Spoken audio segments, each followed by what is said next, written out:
Shalom. Shalom. May the real Hebrew Israelites come to you week in and week out. Prophesy the return of the Most High and His heavenly Son. First and foremost, we're going to say all praises, honor, glory to Yahweh, Ba'ashem, Yahweh Shai, Ba'ashem, Rakakwadash. Double honors to the apostles out of New York, the great millstone, GMS. Honors to all Hakim around the planet, lifting up the name of Yahweh while Yahweh shines, in truth and sincerity. All right? No further ado, we're going to jump straight into it. I'm going to give the floor to the brother in 1 second. He has something he's going to lead off with the spirit.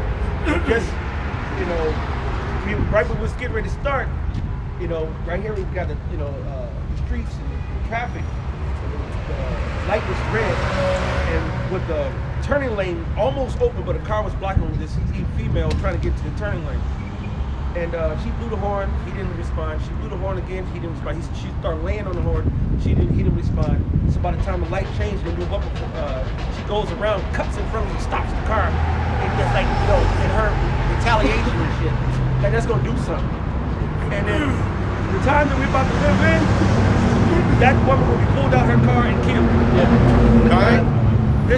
We're about to enter. This is a cautionary tale to start off. Get out of your flesh. Get out of your ego. Get out of your goddamn, I need to get my lick back. That's right. Yahweh Ba'ashem Yahushua is going to get our lick back. Be humble. Then we're about to enter into some crazy times. All right? And that was just indicative how that she do that to the wrong motherfucker. He gonna just start light up the car. It's done. For what? Was it that serious that you couldn't get him to move up 10 inches so you can get to the turning lane so you can make a fucking turn? And if you know time and travel, if we're going from south side to downtown, all right, and say it was 10 miles. If this brother drove at 70 miles an hour and I drove at 60 miles an hour, how fast is he gonna beat me to that spot? How long? Somebody just guess. 10 minutes, 5 minutes? Yeah, 5 minutes. Not even. Excuse me? Maybe. It would be within less than 1 or 2 minutes. Yeah, 1 or 2. It would be less than 1 or 2 minutes, brother. Not much of a difference. In order to get 10 minutes time, he would have started right there, and I gotta start 10 minutes away. Maybe 8 minutes away going at a slower speed. That's how you can't make up. Jake is so impatient. Jake is just so, everybody's on edge. This is just the situation is ripe for destruction. That's why the hopeful righteous elect, we have to keep our spirits in check. Now you want to be, you know, yourself and vent and you know, throw your temper tantrum. Scripture says the righteous complain continually. Right? So do it to the Lord. Do it to the brothers. Man, I'm sick and tired of this motherfucker. This motherfucker silence. I'll beat that motherfucker. Fuck them up. I hate that motherfucker. Do it to a brother so he can sigh and cry with you. But leave these motherfuckers alone. Alright? That's right. Go ahead, brother.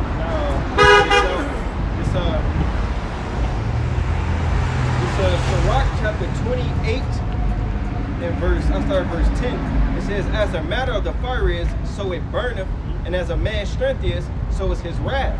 And according to his riches, his anger riseth, and the stronger they are which contend, the more they will be inflamed. It says, verse 11, and hasty contention kindleth a fire, and a hasty fighting shed of blood. And then the elder just went inside, and people are impatient, man. And 2 Timothy, the 3rd chapter, is speaking about how the people are going to be heady. I went into that word and meant rash.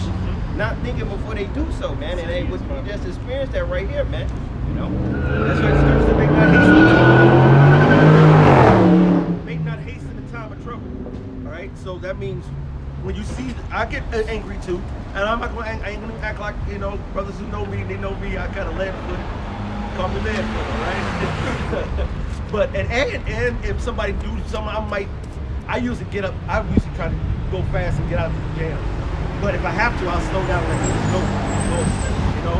And on that note, Elder, coming across Halston, instead of being at the light and ready to make that left as the arrow came, I happened to be back some.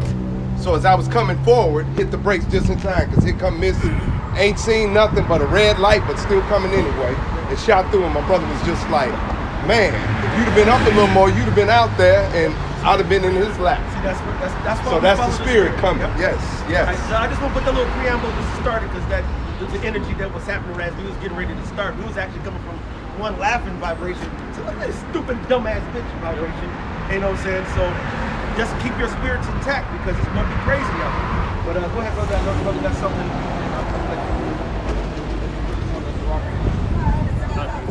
This Ezekiel 24:6, it says, "Wherefore thus saith the Lord Yahweh, woe to the bloody city, to the pot whose scum is therein, and whose scum is not gone out of it. Bring it out piece by piece, let no lot fall upon it." Exactly, all right? And that bloody city is talking about America, okay? That's right. All right, and this place is full of scum, man. It's that pot that's full of scum.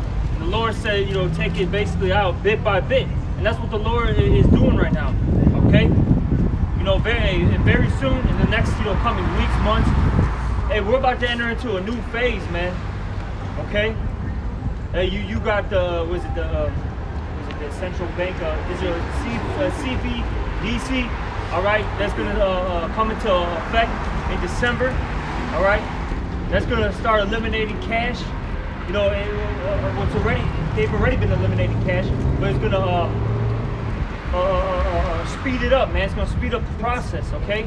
And we all know that's gonna push the era of Charagma, the Revelation 13 and 16, okay?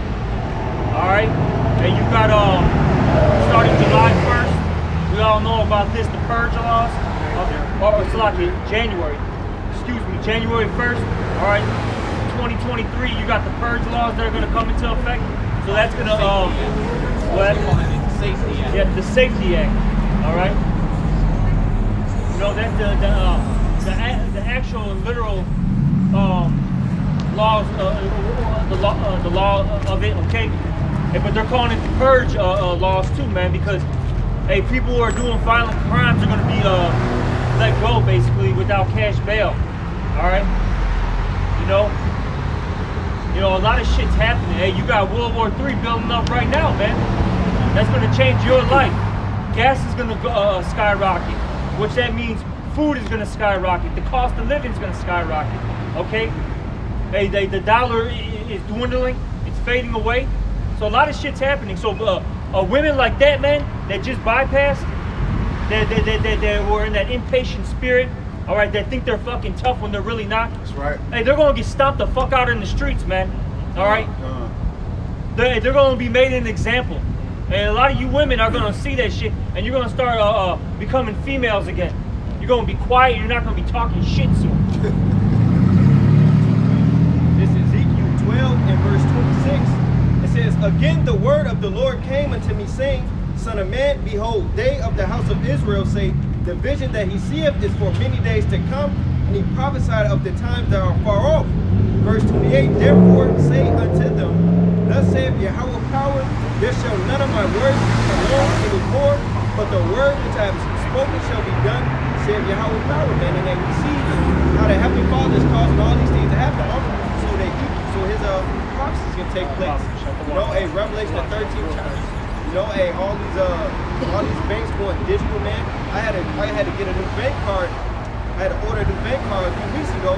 Every time I put it in there to put the chip in there, the shit doesn't work. So they say just tap it, man. Yeah. It's getting more accustomed to just tapping stuff, man.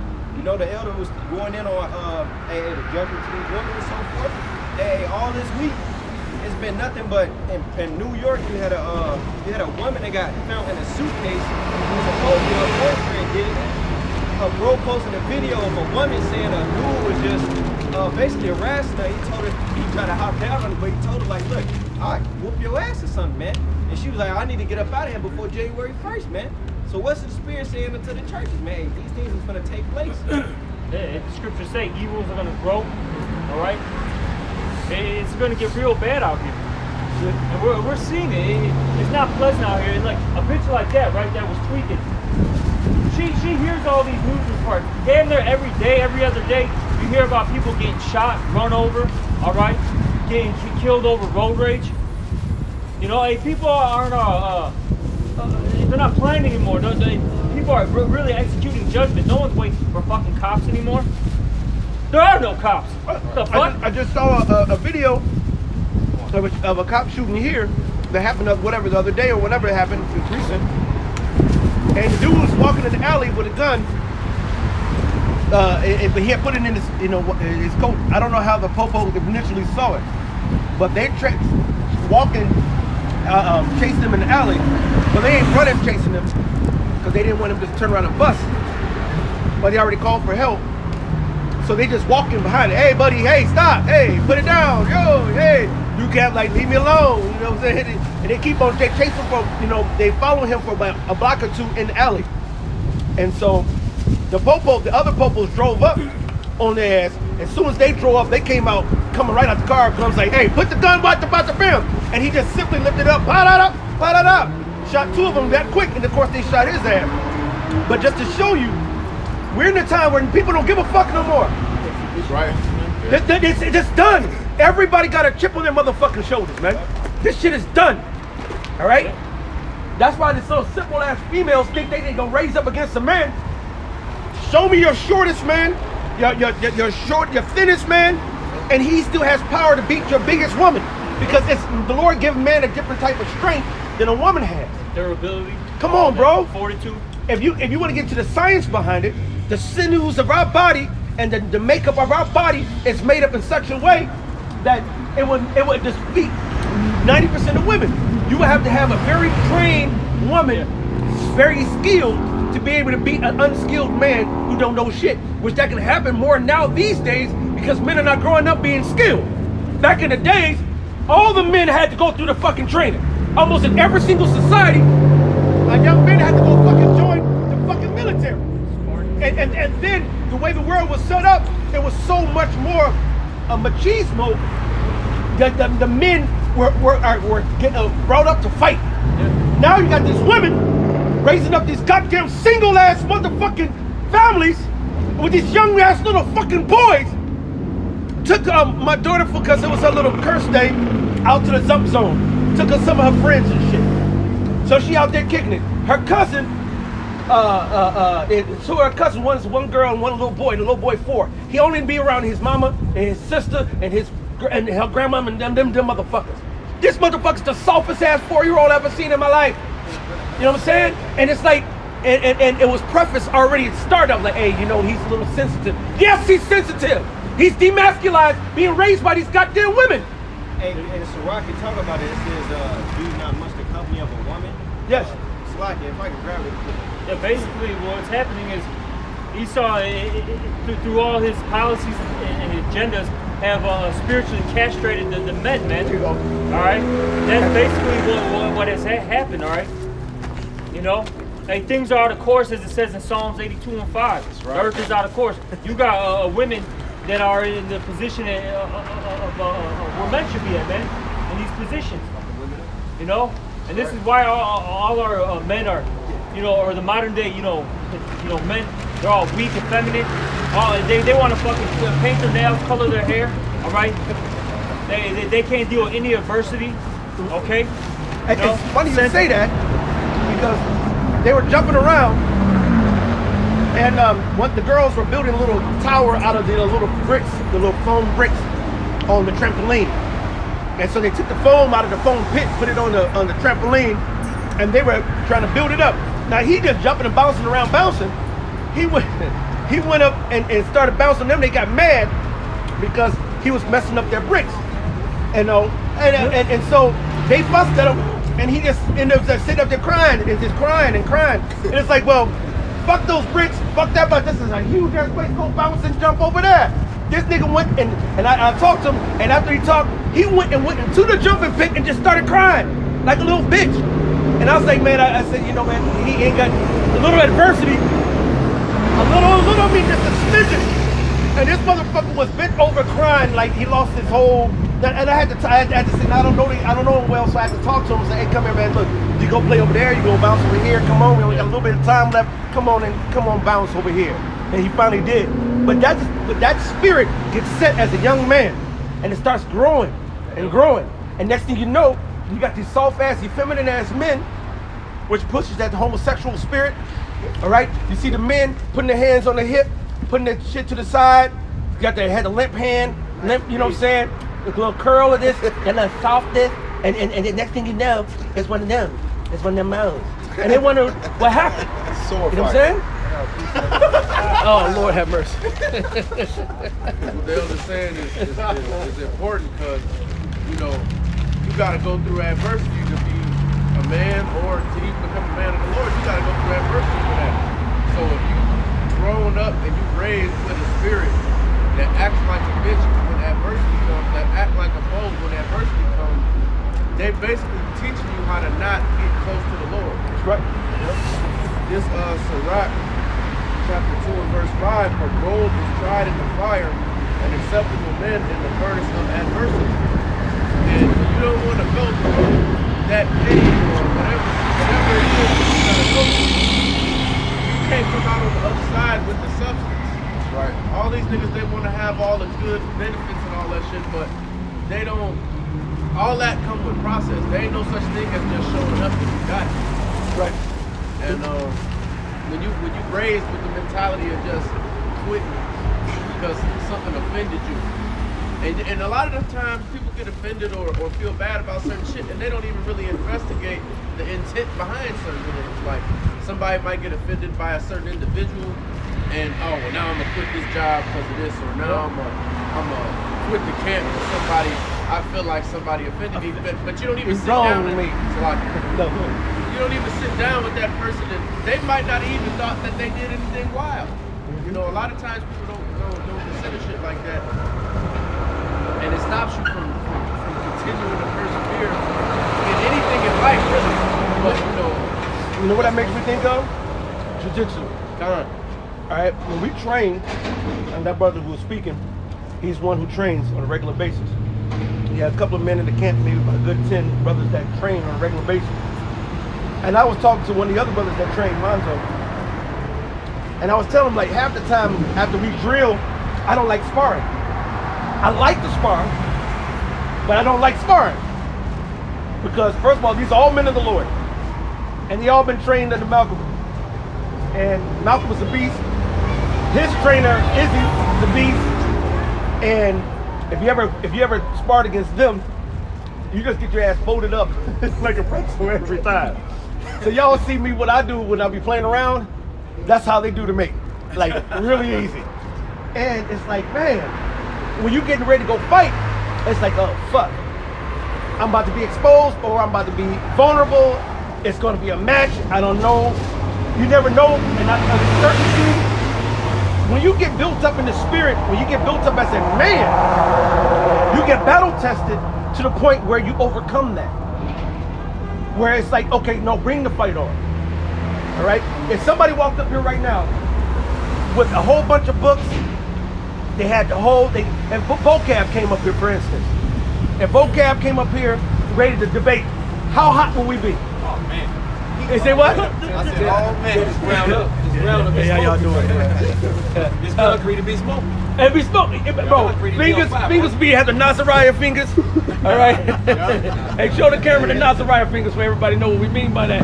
No, you gotta put them in the book. You gotta get their similitude. Every brother will have about 5, 6, 7, 8 precepts ready to go on the day over every particular topic. On the way here, because we got a long way to go. You know what I'm saying? I was giving him a breakdown of Romans 9, and I had him. You know what I'm saying? And I was like, oh yeah, you got the fingers now, man. You know? Yeah, but that's how we are now, ready for a fight. Because we've been built up in this. And the scripture says, train up a child in the way that he should go. You got it? No, I just got one. Okay, that's good. It says, train up a child in the way he should go. When he gets old, he won't depart from it. If you don't train up that child, especially that young man, matter of fact, went to the liquor store to grab a little bottle. Older lady, she had to be in her 60s, bringing in her, I presume to be her grandson, who had to be like 4 years old, 3 or 4. And she was like, look at you just got your fresh cut, looking so good. And hey, shalom, y'all about to rep that my throat. And it was like, look at him, he's so handsome, he got his, got your hair, your big boy haircut. And I was like, no, he wouldn't got there and got fucking emasculated. He's all lined up and Americanized. And they teaching this little boy at 3, 4 years old that this is what you do. This is why we have fell away so far. not being built up and trained up in the law, statutes, commandments, in our history, our heritage, and of the Heavenly Father, we become like women. Right. That Proverbs 22:6. Train up a child in the way he should go, and when he is old, he will not depart from it. You know, a father, you know, I grew up with a father in the house, you know what I'm saying? How dare my mother would, you know, tell me something, you know, to go contrary to what he had just said. If he had set the rules, it was the rules, bro, baby, you know, ain't nothing like growing up with a man in the house, not a boy, because our nationality, our boys and our women, their growth gets stunted, you know, by some traumatic event that happens, you know, whether it be in school or at home, but some traumatic event happens, man, and that little boy or that little girl, man, that growth spurt, you know, that mental growth spurt gets stunted because they're emotionally damaged somewhere. It could be some kind of sexual damage. It could be some kind of physical damage. It could be just an emotional, just around the household. What's going on in your household? Just the mama is running the fucking household. You know, got no structure. That's the head is cut off. Yeah. Hey, I got an example of that. Let me say real quick. You know, I got 4 sons, and my oldest son, you know, I haven't seen him in like 3 years. You know, and through the spirit, man, he's the weakest one, and he's supposed to be the strongest. But that's because he's being raised by women. And then my second son, I see like the same kind of path, but he's a little stronger because I'm still in the picture. But my third son, who lives with me and I'm raising, he's the damn beast, man. He is a lion, man. You know. And then of course I got a little newborn, but it just goes to show how demasculating it is when you're being raised up by women. Because my second son, man, this dude, he's a little punk, man. He's a little crybaby, you know. And I gotta be honest, man. I love my sons, but compared to my third son, who's being raised up by me, you know. See, these women don't understand that. Remember, I was talking to the elder Benji, and we were talking about kids, and he was like fussing at the brother. Well, not really fussing at the brother, but one of the brothers, Avi, his son. Had got a car because he went to the Dixie Daddy because they came to pick him up, whatever. And he went to get picked up and stuff, and then when he didn't pick him up, he started crying. And Benji was like, man, let him cry. Right. Don't pick him up and don't let him. See, we would do that. We'll be like, no, let no motherfucker. See, I treat my daughter way different than if I had a son. I don't have a son. If I had a son, I would be hard. You know what I'm saying? And even Benji cut me too. He said, yeah, we supposed to scare some out of your daughter too.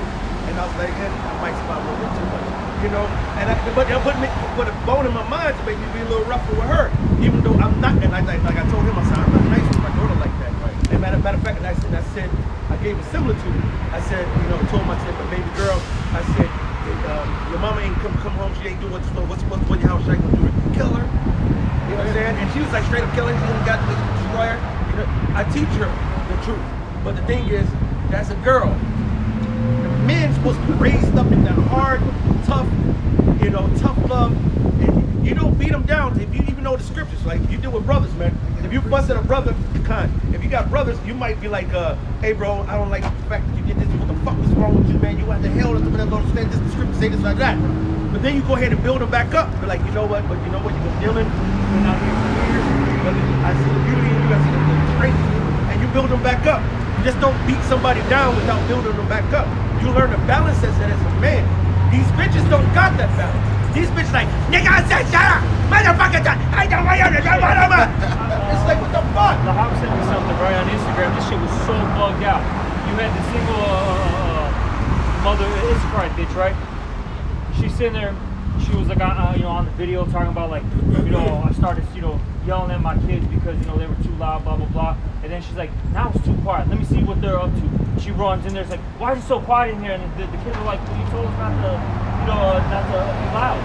They're exactly confusion. They're like, what the? And then literally, you heard it in their voice. They're like, what the fuck? You just told us to be quiet. The scriptures say, there was a Job 39:17. It says that basically the Lord had not departed wisdom unto her, man. And when you go into that, all right, that goes into their discernment, man. These women have no discernment, all right. They're all over the place, man. They're double-minded. They change like the moon, man. No? Oh, well, I was just going to precept pretty much what the elder was saying. That's the problem. Women trying to raise up boys, and that's not their job. Esau has systematically took the strong figure, which is the man, out of the household. And this is Ephesians 6:4. And ye fathers, provoke not your children to wrath, but bring them up in the nurture and admiration of the Lord. And that's how we're supposed to bring our young men up. Right. According to the laws, statutes, and commandments of Yahweh Bahasham Yahweh Shai. And bitch, you sit the fuck down. You ain't got no set of balls. You can't say shit to me. You can't testify. You don't have testicles. And look, you gotta bring up those. You gotta raise those boys up, all right, those young men, all right, as Israelites. And when you go into our culture, man, our culture is full of warriors, all right. Men with logic, okay? Men who aren't emotional, they have wisdom, they applied wisdom, okay? See, this world teaches you to be emotional, be bitch-made, okay?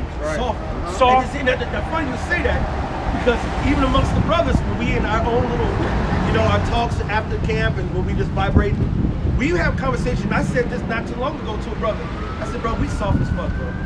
Compared to our ancient self, I said our ancient self will be looking at us like this soft, whooped, sissy, bitch ass made motherfucker. I want to beat. How you gonna tell yourself I'm gonna beat your ass? Because you're soft. Paul the only one that ain't soft. Hey, but I guarantee you the ancient Kowal will still look at the Kowal today and still say he's soft. Right? Now I look at a brother like Malcolm. Y'all brothers, they love Malcolm. I know you all love Malcolm, but just look at his views and look at his channel, and it's just amazing. The brother is a very deep, very spiritual brother.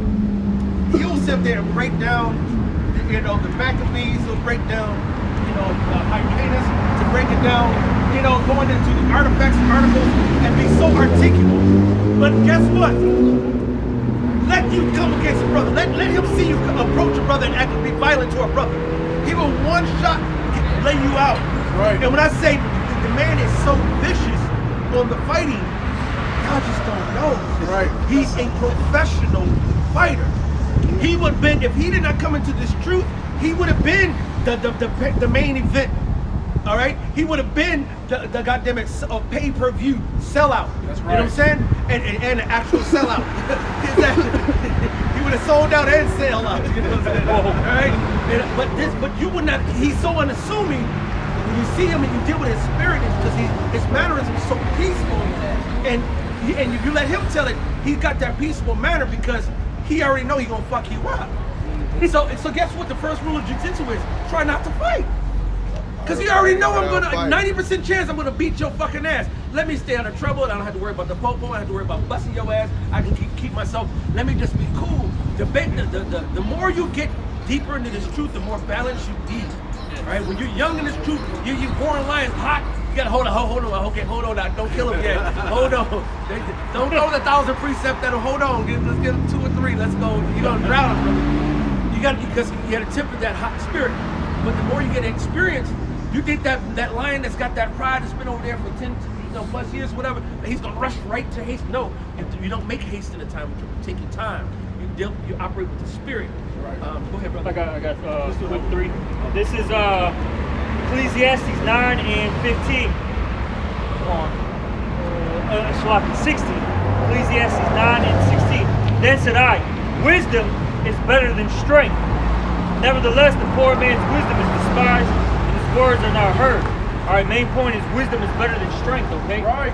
All right, and you see, that, because I'll say this, you have a lot of Jake out here, right?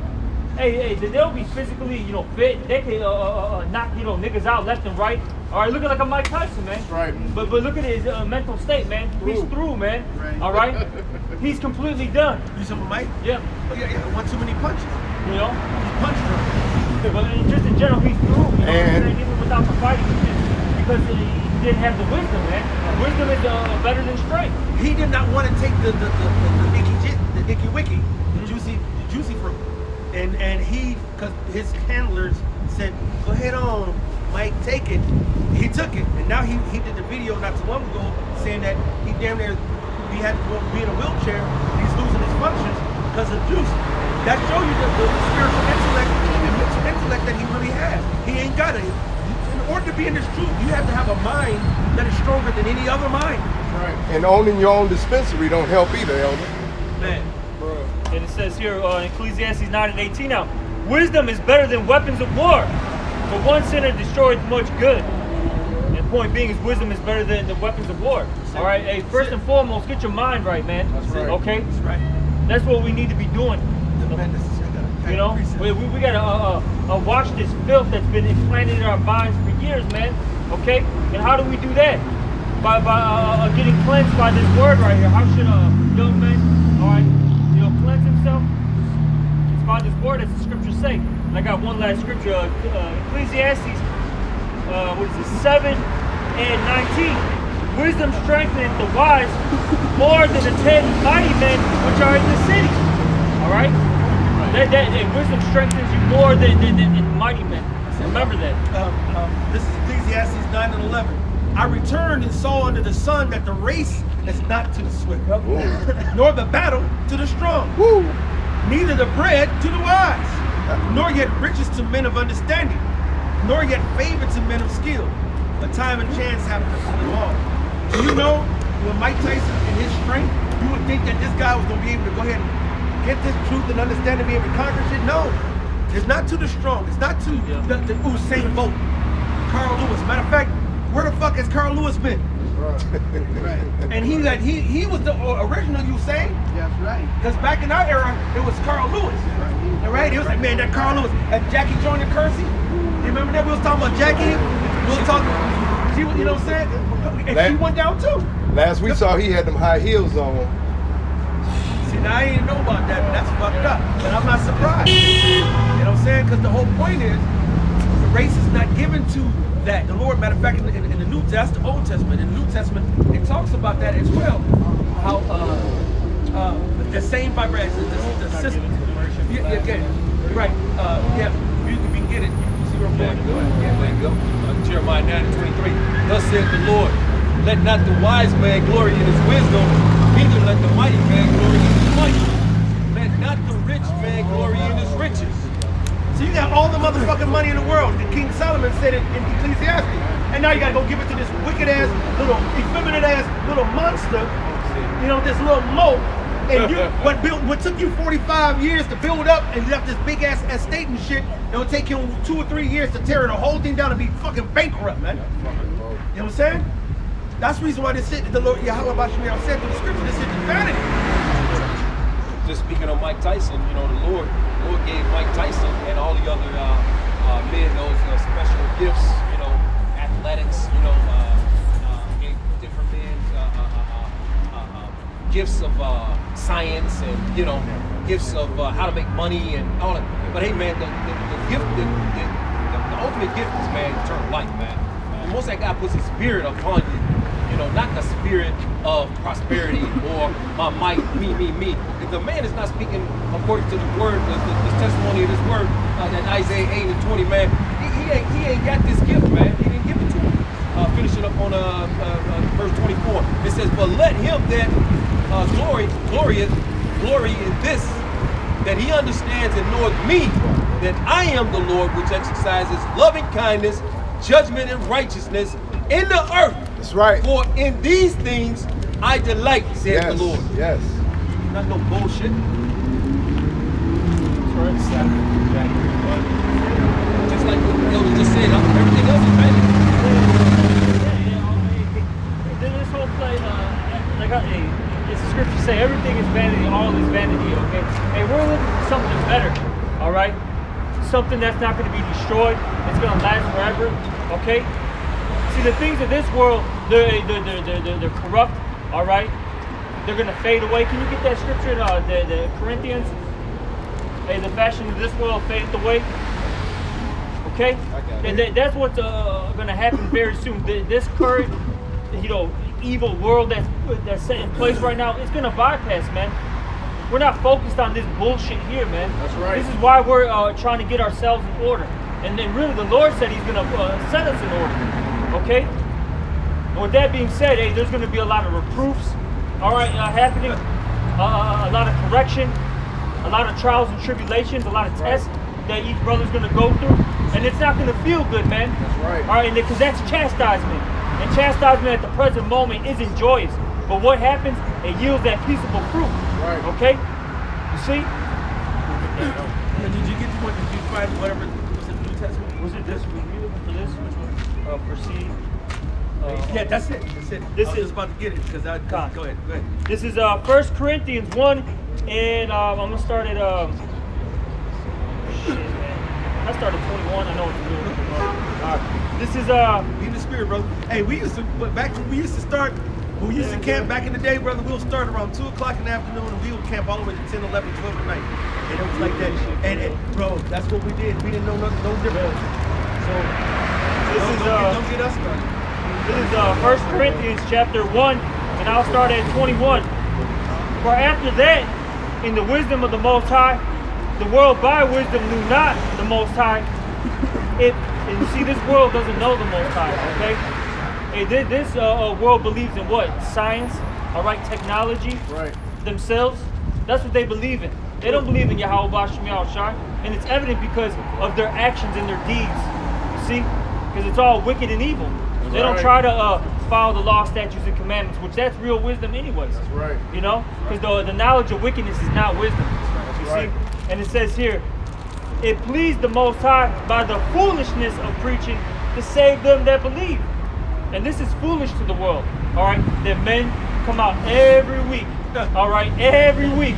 Wearing dresses. Wearing dresses and cursing everybody out. You know? That's foolish. And you gotta remember, man, you got a lot of young brothers up here. They could be getting some fucking box right now, man. Some white box. Okay? All right? You know? and they're not doing that. What are they doing? Hey, they're presenting their bodies as living sacrifices. Right. All right? Dedicating their lives to Yahweh Bashem Yahushua. Going and without.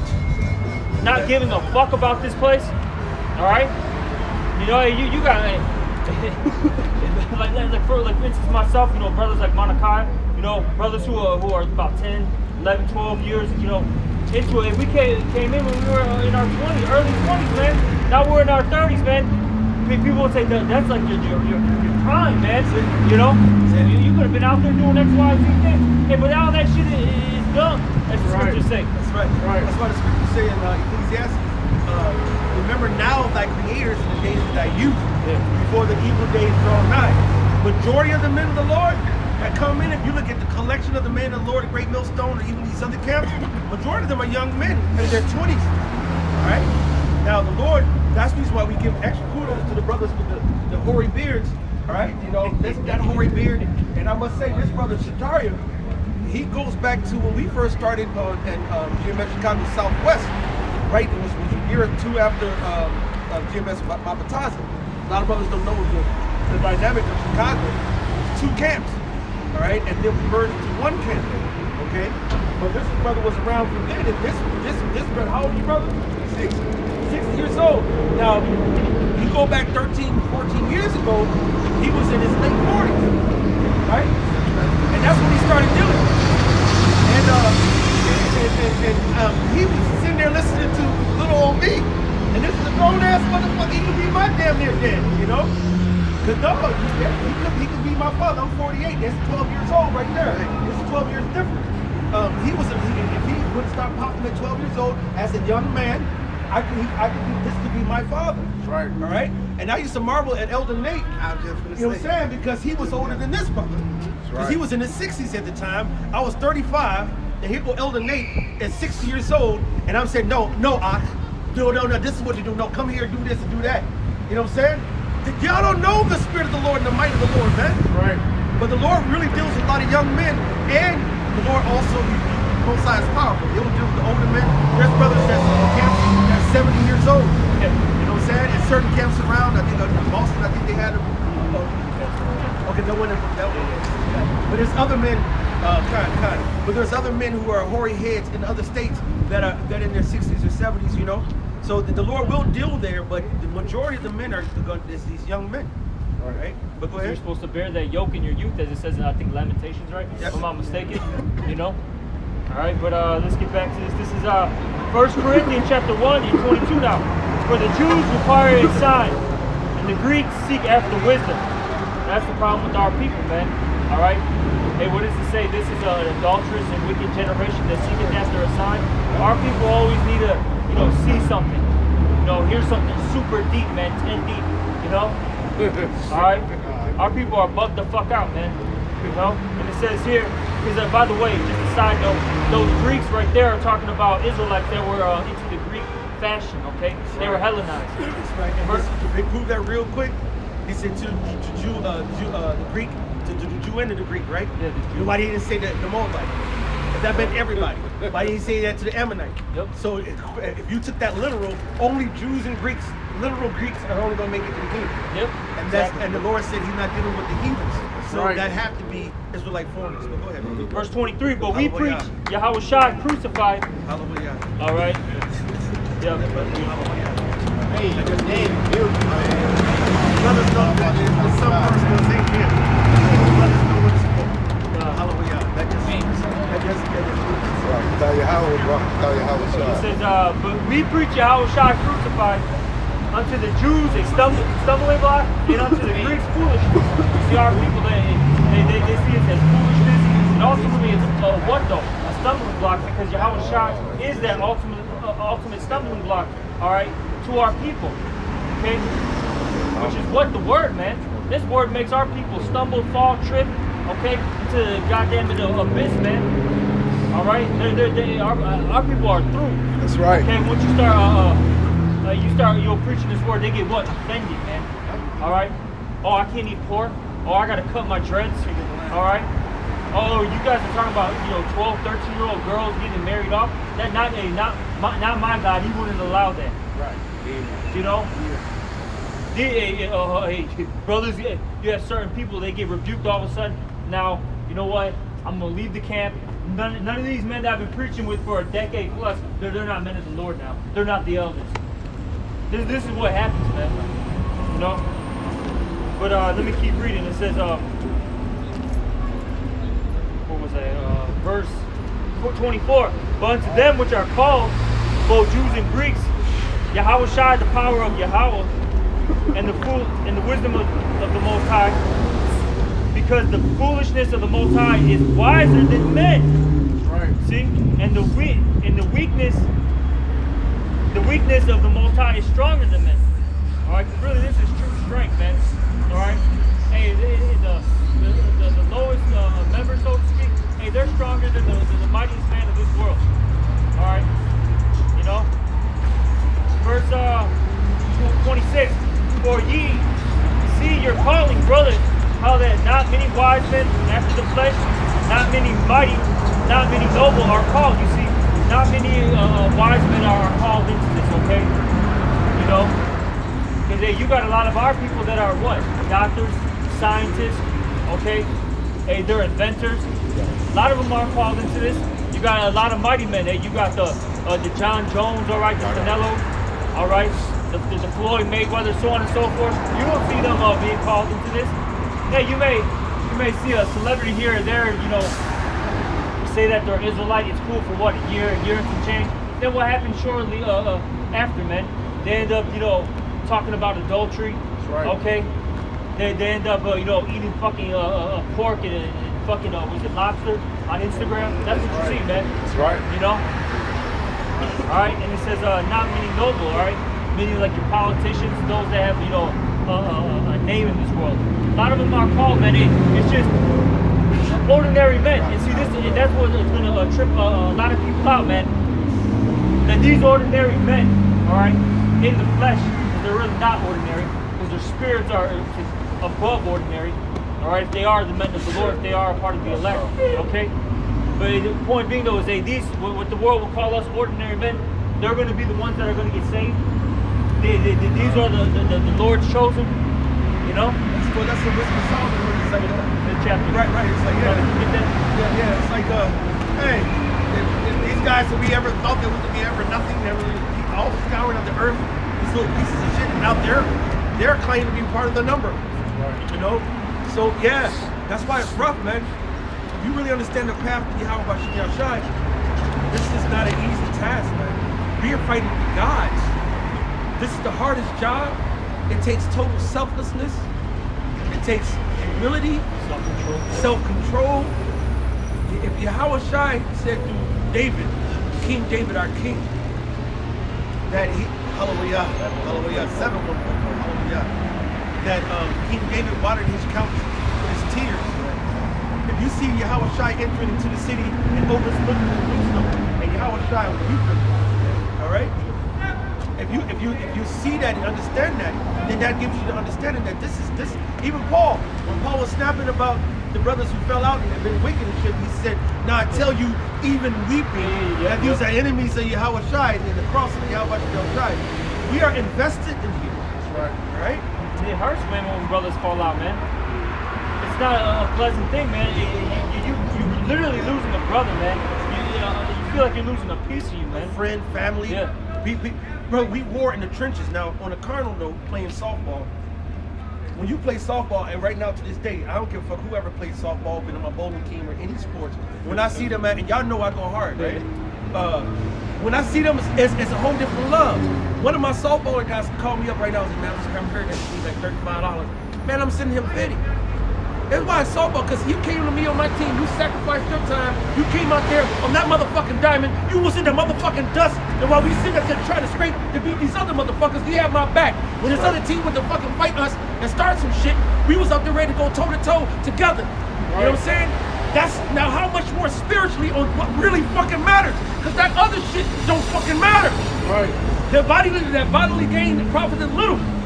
All right? But this right here profit is everything. That's right. That's right. And that's why Paul said that he himself wished that he was a curse for his kinsmen, man. You know, and hey, Paul, man, when the Lord turned him around, man, all right, he was a fervent, faithful servant of Yahweh Shai, man. So for him to say that he had great sorrow, that he was a curse to see his kinsmen, you know, in the truth, man. You know, that's some deep love there, man. Right. That's right. You know, that's heavy love there. All right, and at the end of the day, all right, the reason why we get on, look, a man that's doing well, it's not often checked. But a man that is struggling, you know, is often checked, man. You see? And so when if a brother gets on you, and man, it's because of love, man. That correction is the real love of Yahweh Shem Yahushua. That's why as a people, we are being corrected, man. You know, give real quick, open rebuke is better than secret love. And that's true brotherly love, man. But see, this world, they'll tell you, no, all right, hey, that guy's a hater.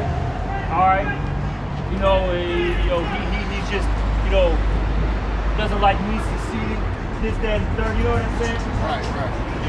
Yeah, he's picking on me. That's some emotional bitch ass shit, man. And going back to the start of the lesson, man, that was designed, all right, to be pushed on our people by Esau, because he set up the woman. He knew what he was doing when he set up the woman, man, in power. That's right. And now look at the state of our nation, with the women being in power. That's right. Look how low the nation of Israel has gotten. It's terrible, man. You got it. It's Proverbs 27 and verse 5. It says, open rebuke is better than secret love. Exactly. Open rebuke is better than secret love. Is there any more? Yep. It says, faithful are the wounds of a friend, but the kisses of an enemy are deceitful.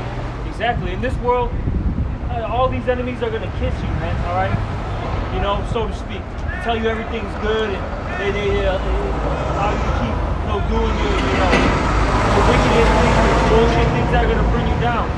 But see, a true friend is going to tell you, hey, bro, man, that ain't good for you, man. All right, I don't give a fuck how you take this, so to speak. It ain't good for you. I got to let you know this, man, because I don't want you to die. I don't want you to fall, man. And you might rebuke somebody that got like problems with they health or their weight or whatever. That goes on a lot in the black community, right? You know, tell your ass like, look, stop, don't eat that shit. You know, you'll be straight up with them, man. But hey, that's taken and looking at it as a bad thing. They know, man, let him do that. But the nigga is killing himself, man.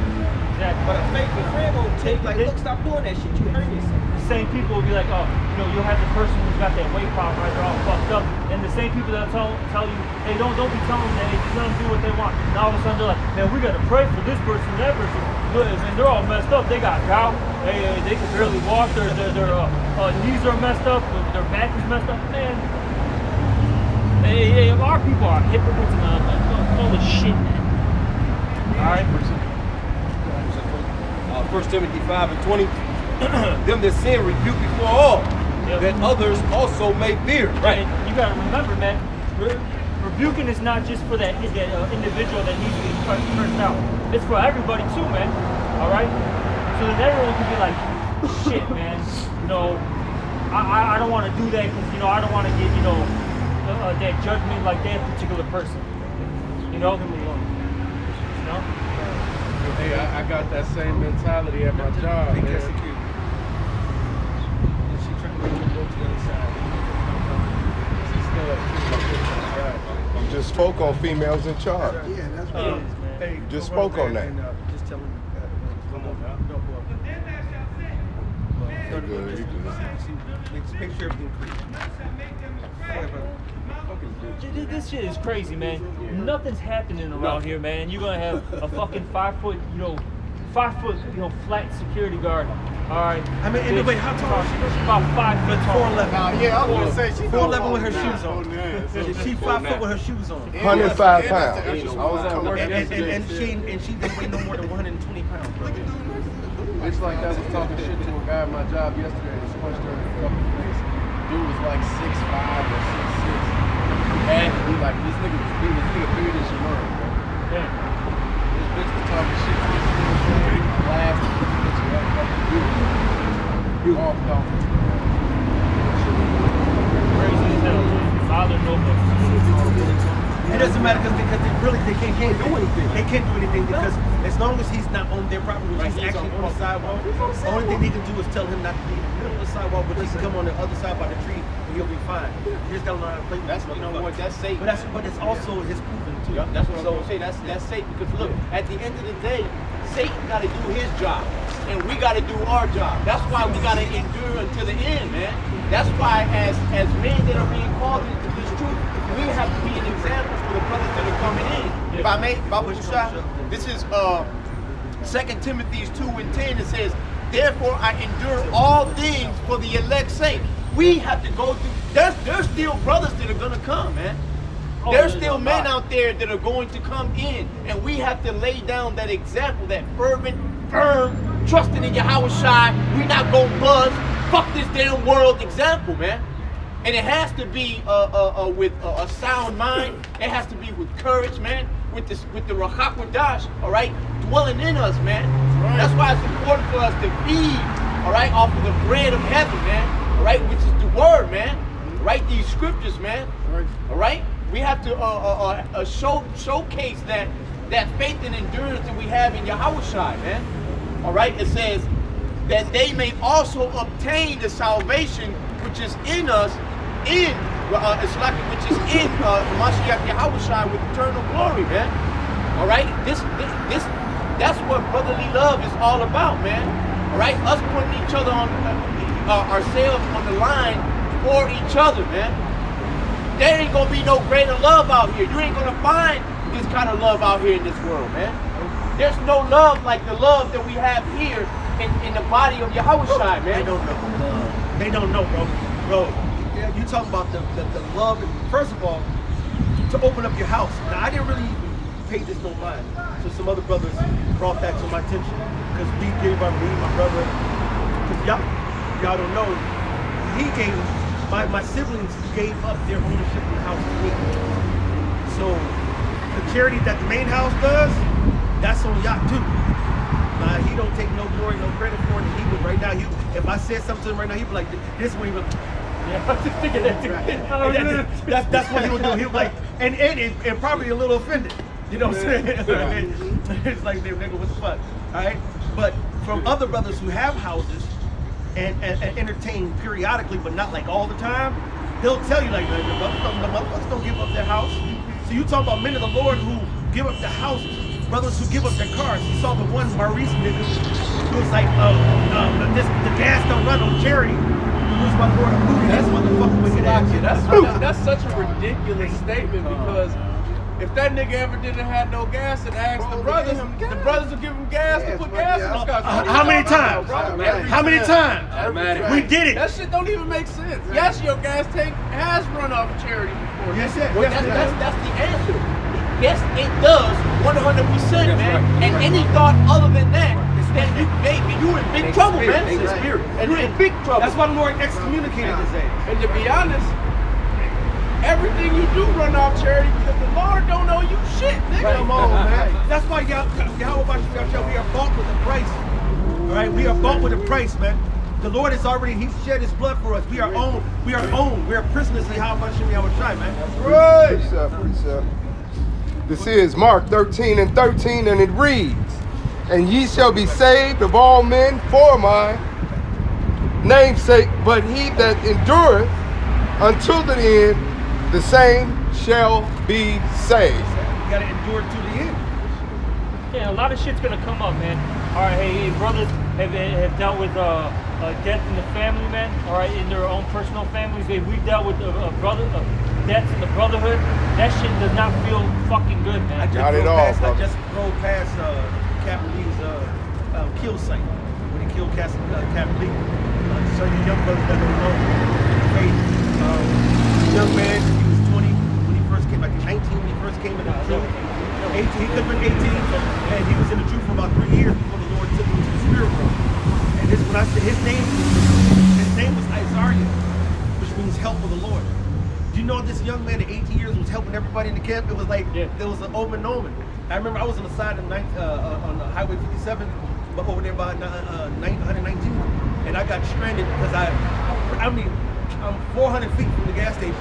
But I'm up on the ramp and I'm trying to push this motherfucker. I can't push no fucking 2,000-pound powerful ramp. I got almost halfway up that bitch, but I was like, okay, this is done. And I had nobody to help me. I asked going to the group, asked the brothers, and who's the first one? Captain Saber, right? Captain Saber, bro, right? And he came down from, he lived out by Chicago Heights area too at that time. And he came all the way up back into the city just to get me out of that jam. And he helped many brothers out, man. He helped me move one time. My dad was there, and then when I told him about how how he died, my dad only met him one time, and he was like, damn. You know what I'm saying? He's like, what the fuck? And he left a good impression. Report. Even at the funeral. Who went to the funeral? Okay, you went, right. And what did the preacher say? Man, he said that he was basically amazed on how such a young man has so much wisdom, man. He was teaching him, stomping him. He said, man, he'll ask me questions, and because he was eulogizing the funeral, he's like, man, he would ask me questions. I'll say, brother, I'm gonna have to get back to you. And go ahead and check this out before I can respond, because it got me on this particular thing. Because he was using wisdom, because it was his family's preachers, whatever. So when he had to be around them for family shit, he would come to him like a little old boy, like, seen him growing up, and he'd come out with all this wisdom. He's like, what the fuck? But that was reporting him in his death, all right? And for the record, he got killed and by mistaken identity. He was picking up his mom in his mom's car, and it was him and his mom in the car to go run some errands. He was helping his mom out, you know what I'm saying? And they had all tinted windows, so you couldn't, pitch black, you couldn't see it. From what the police said, it was the Ford Jetta looks a lot like not the Ford Jetta, but the Volkswagen Jetta looks a lot like the Ford Fusion. And so the Ford Fusion, they had a Ford Fusion. She worked in the Ford plant, all right? And so they had some people in Hammond, Indiana, had beef with some niggas in Calumet City. And so they saw the car and said, oh, they're doing the ops. And they went to go ride out on the ops and shot up the car. Didn't even know it was his mom and a man of the Lord and his mom in the car. It was the Lord, calling him on home. And he's sitting up there when they start shooting, trying to go protect his mom. You know what I'm saying? And he both of them were deceased. But going back to what he said, man, that shit hurt. Let's don't even tell Shabaki this. That was his actual blood cousin, first cousin. It was rough, man. It was a rough period. I mean, we sorrowed, we cried, we lamented, we went to the Father, and we celebrated that brother. Because that brother was a beautiful brother. He left a beautiful legacy in 3 years, about 3-4 years of being in the truth, man.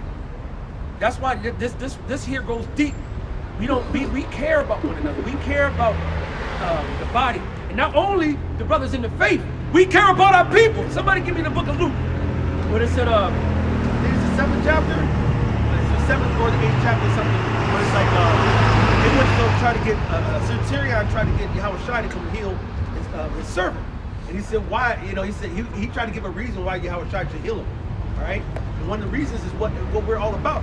But for us to come out here to the highways and byways, to brave the heat, the cold, the rain, the scalping, the fucking little midget fucking security guards trying to tell you to fuck up on the goddamn road, the po-po, nigglets right down here. We used to camp right on the other side of that bus stop. And I'm talking about rain, sleet, snow, cold, it didn't matter.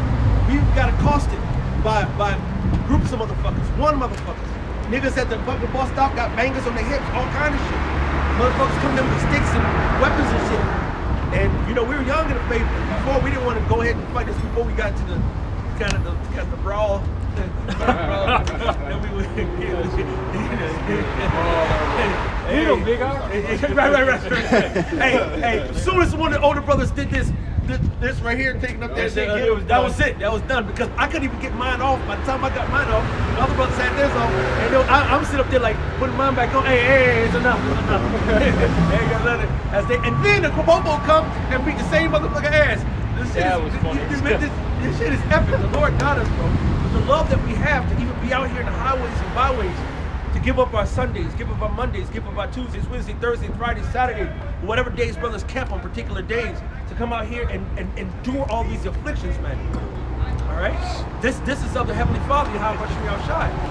All right? Yeah, did you have that scripture? It's Luke chapter 7 and verse 1. It says, now when he had ended all his sayings in the audience of the people, he entered into Capernaum, and a certain centurion servant who was dear unto him was sick and ready to die. It says, and when he had heard of Yahushua, he sent unto him the elders of the Jews, beseeching him that he would come and heal his servant. So he went to go, when he heard about Yahushua, all the people said he was all about the work and miracles and so forth. People said, oh, that's the man. Hey, let me go beg him. Let me go beseech him. Let me go plead to him. This is why you should come heal my servant, man. It says, verse 4, when they came to Yahushua, they besought him instantly, saying that he was worthy for whom he should do this. For he loved our nation, and he had built us a synagogue. It says, then Yahushua went with them, and when he was not far from the house, the centurion sent friends to him, saying unto him, Lord, trouble not thyself, for I am not worthy that thou shouldest enter under my roof. Verse 7, it says, wherefore neither thought I myself worthy to come unto thee, but say in a word, and my servant shall be healed. It says, verse 8, for I also am a man set under authority, having under me soldiers, and I say one, go, and he goeth, and to another, come, and he cometh, and to my servant, do this, and he doeth it.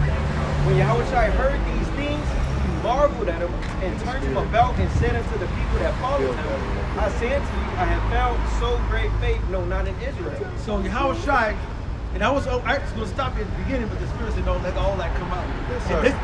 This was Yahushua's assessment of that man. He said, man, shit, I ain't seen so great a faith right here around these streets. All right? Why? Because first of all, he heard about Yahushua. The first way to get into and understanding this truth is hearing. He said, come on, somebody get that. Just back it up. And then somebody also said, how can they hear without a preacher? Somebody get that one too. All right? And so, first of all, he heard the truth. And then he believed. Somebody can read Ephesians, the first chapter. Start around about the 10th verse. Okay? So then he heard the truth, but then he believed. He believed the truth. And then he sent forth to go commission the help for his servant. And then he gave them the reasoning, for he loveth his people. For us to stand out here to cry, sigh and cry for all the abominations to run to and fro through the streets of Jerusalem, that means I love so-called Negroes, Latinos, Native Americans, man. I love my people, man. I do not like the heathens, man. I do not like them at all because they have beat, hurt, scraped, and just fucking took advantage of our people. They've done inhumane acts. As Esau likes to say, he uses that term inhumane.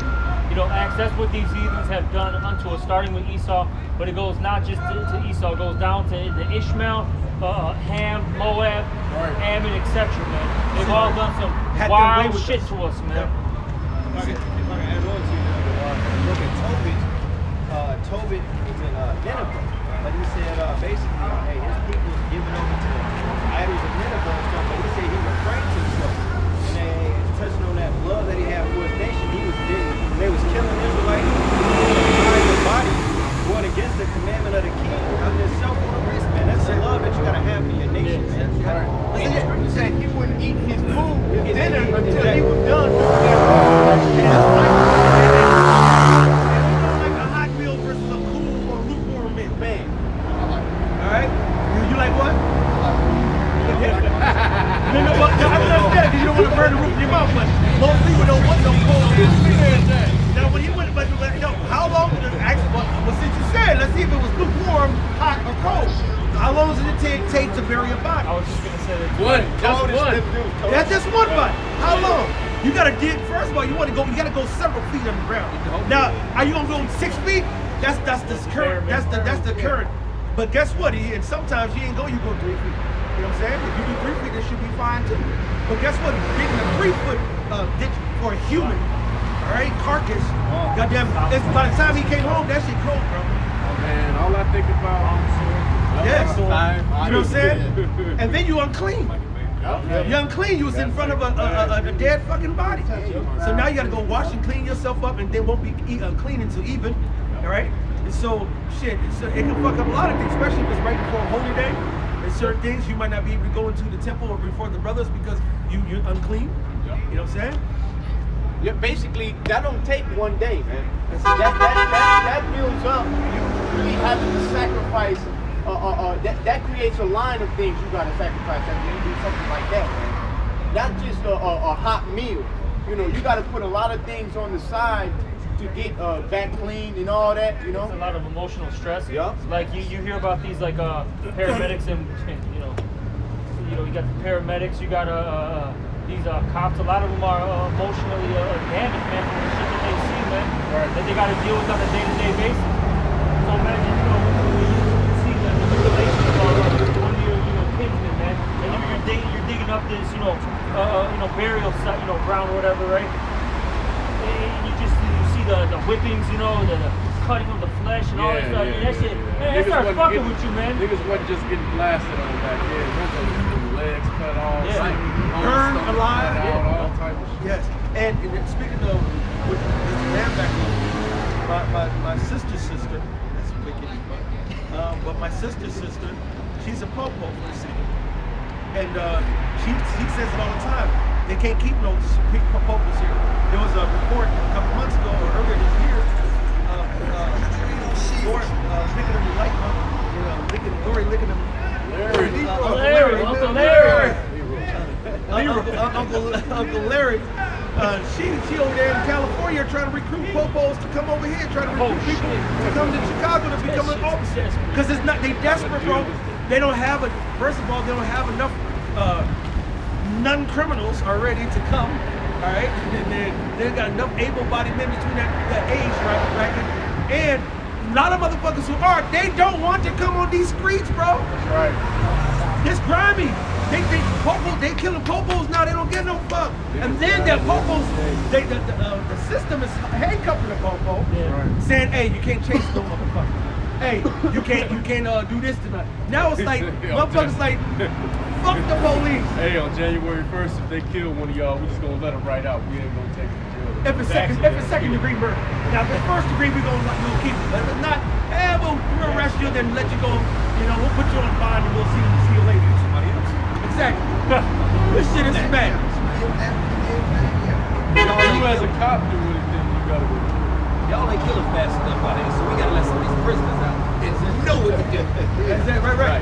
Esau stirring up the pot, and plus, and they don't even need much help stirring, because once they crash this dollar, which I'm hoping this October, they do a lot of crashes in October, and this month they said this month in the Dow and how it's fallen has not done anything at least several years since COVID, right?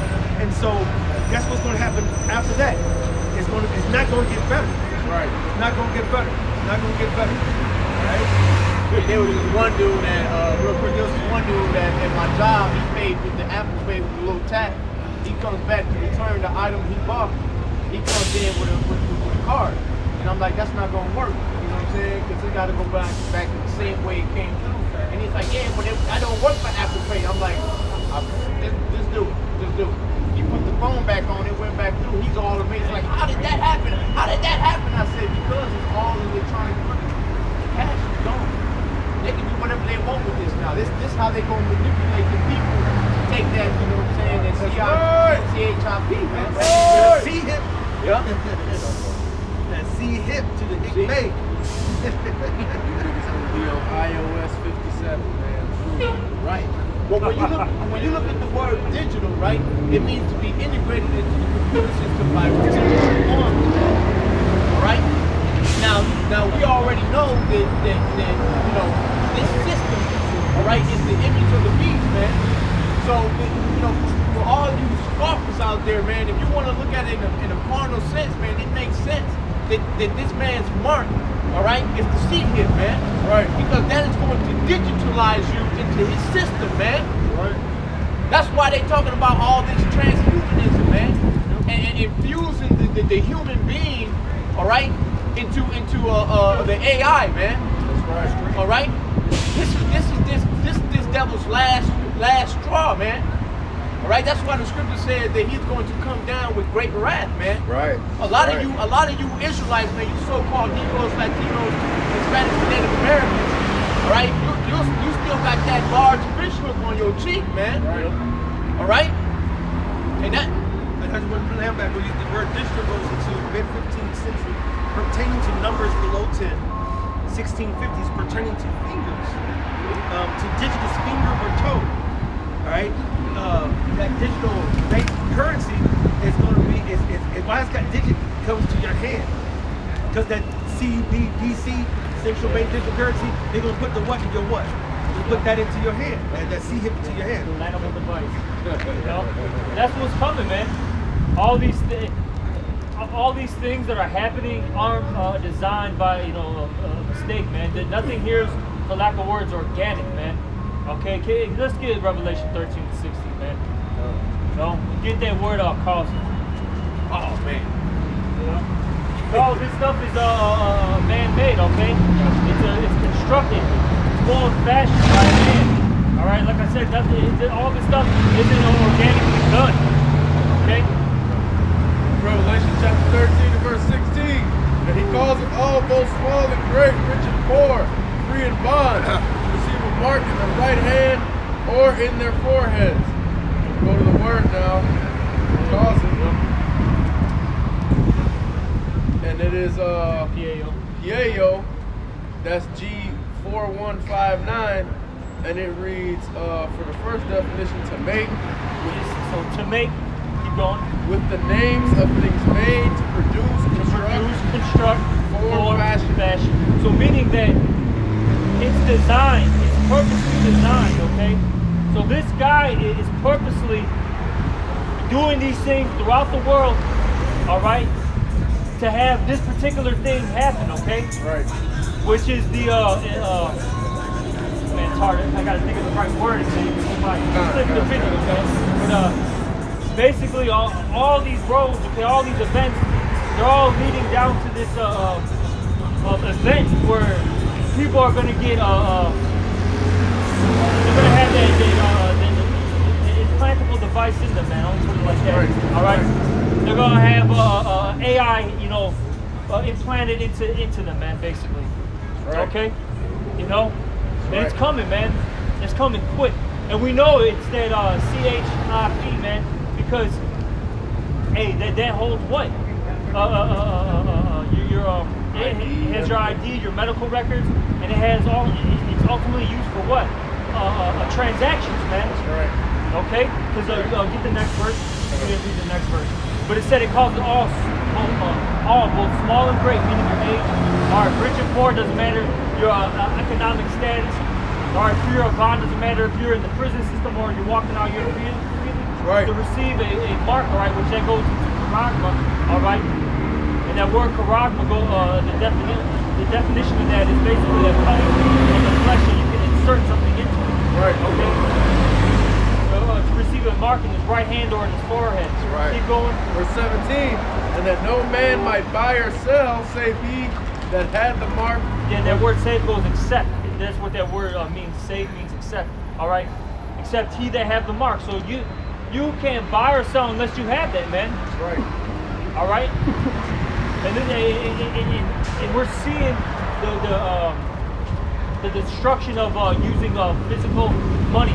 All right. We're seeing it right before our eyes, man. Hey, let's say, like how your diary was saying, man. You're not even using so much your debit card anymore to make transactions.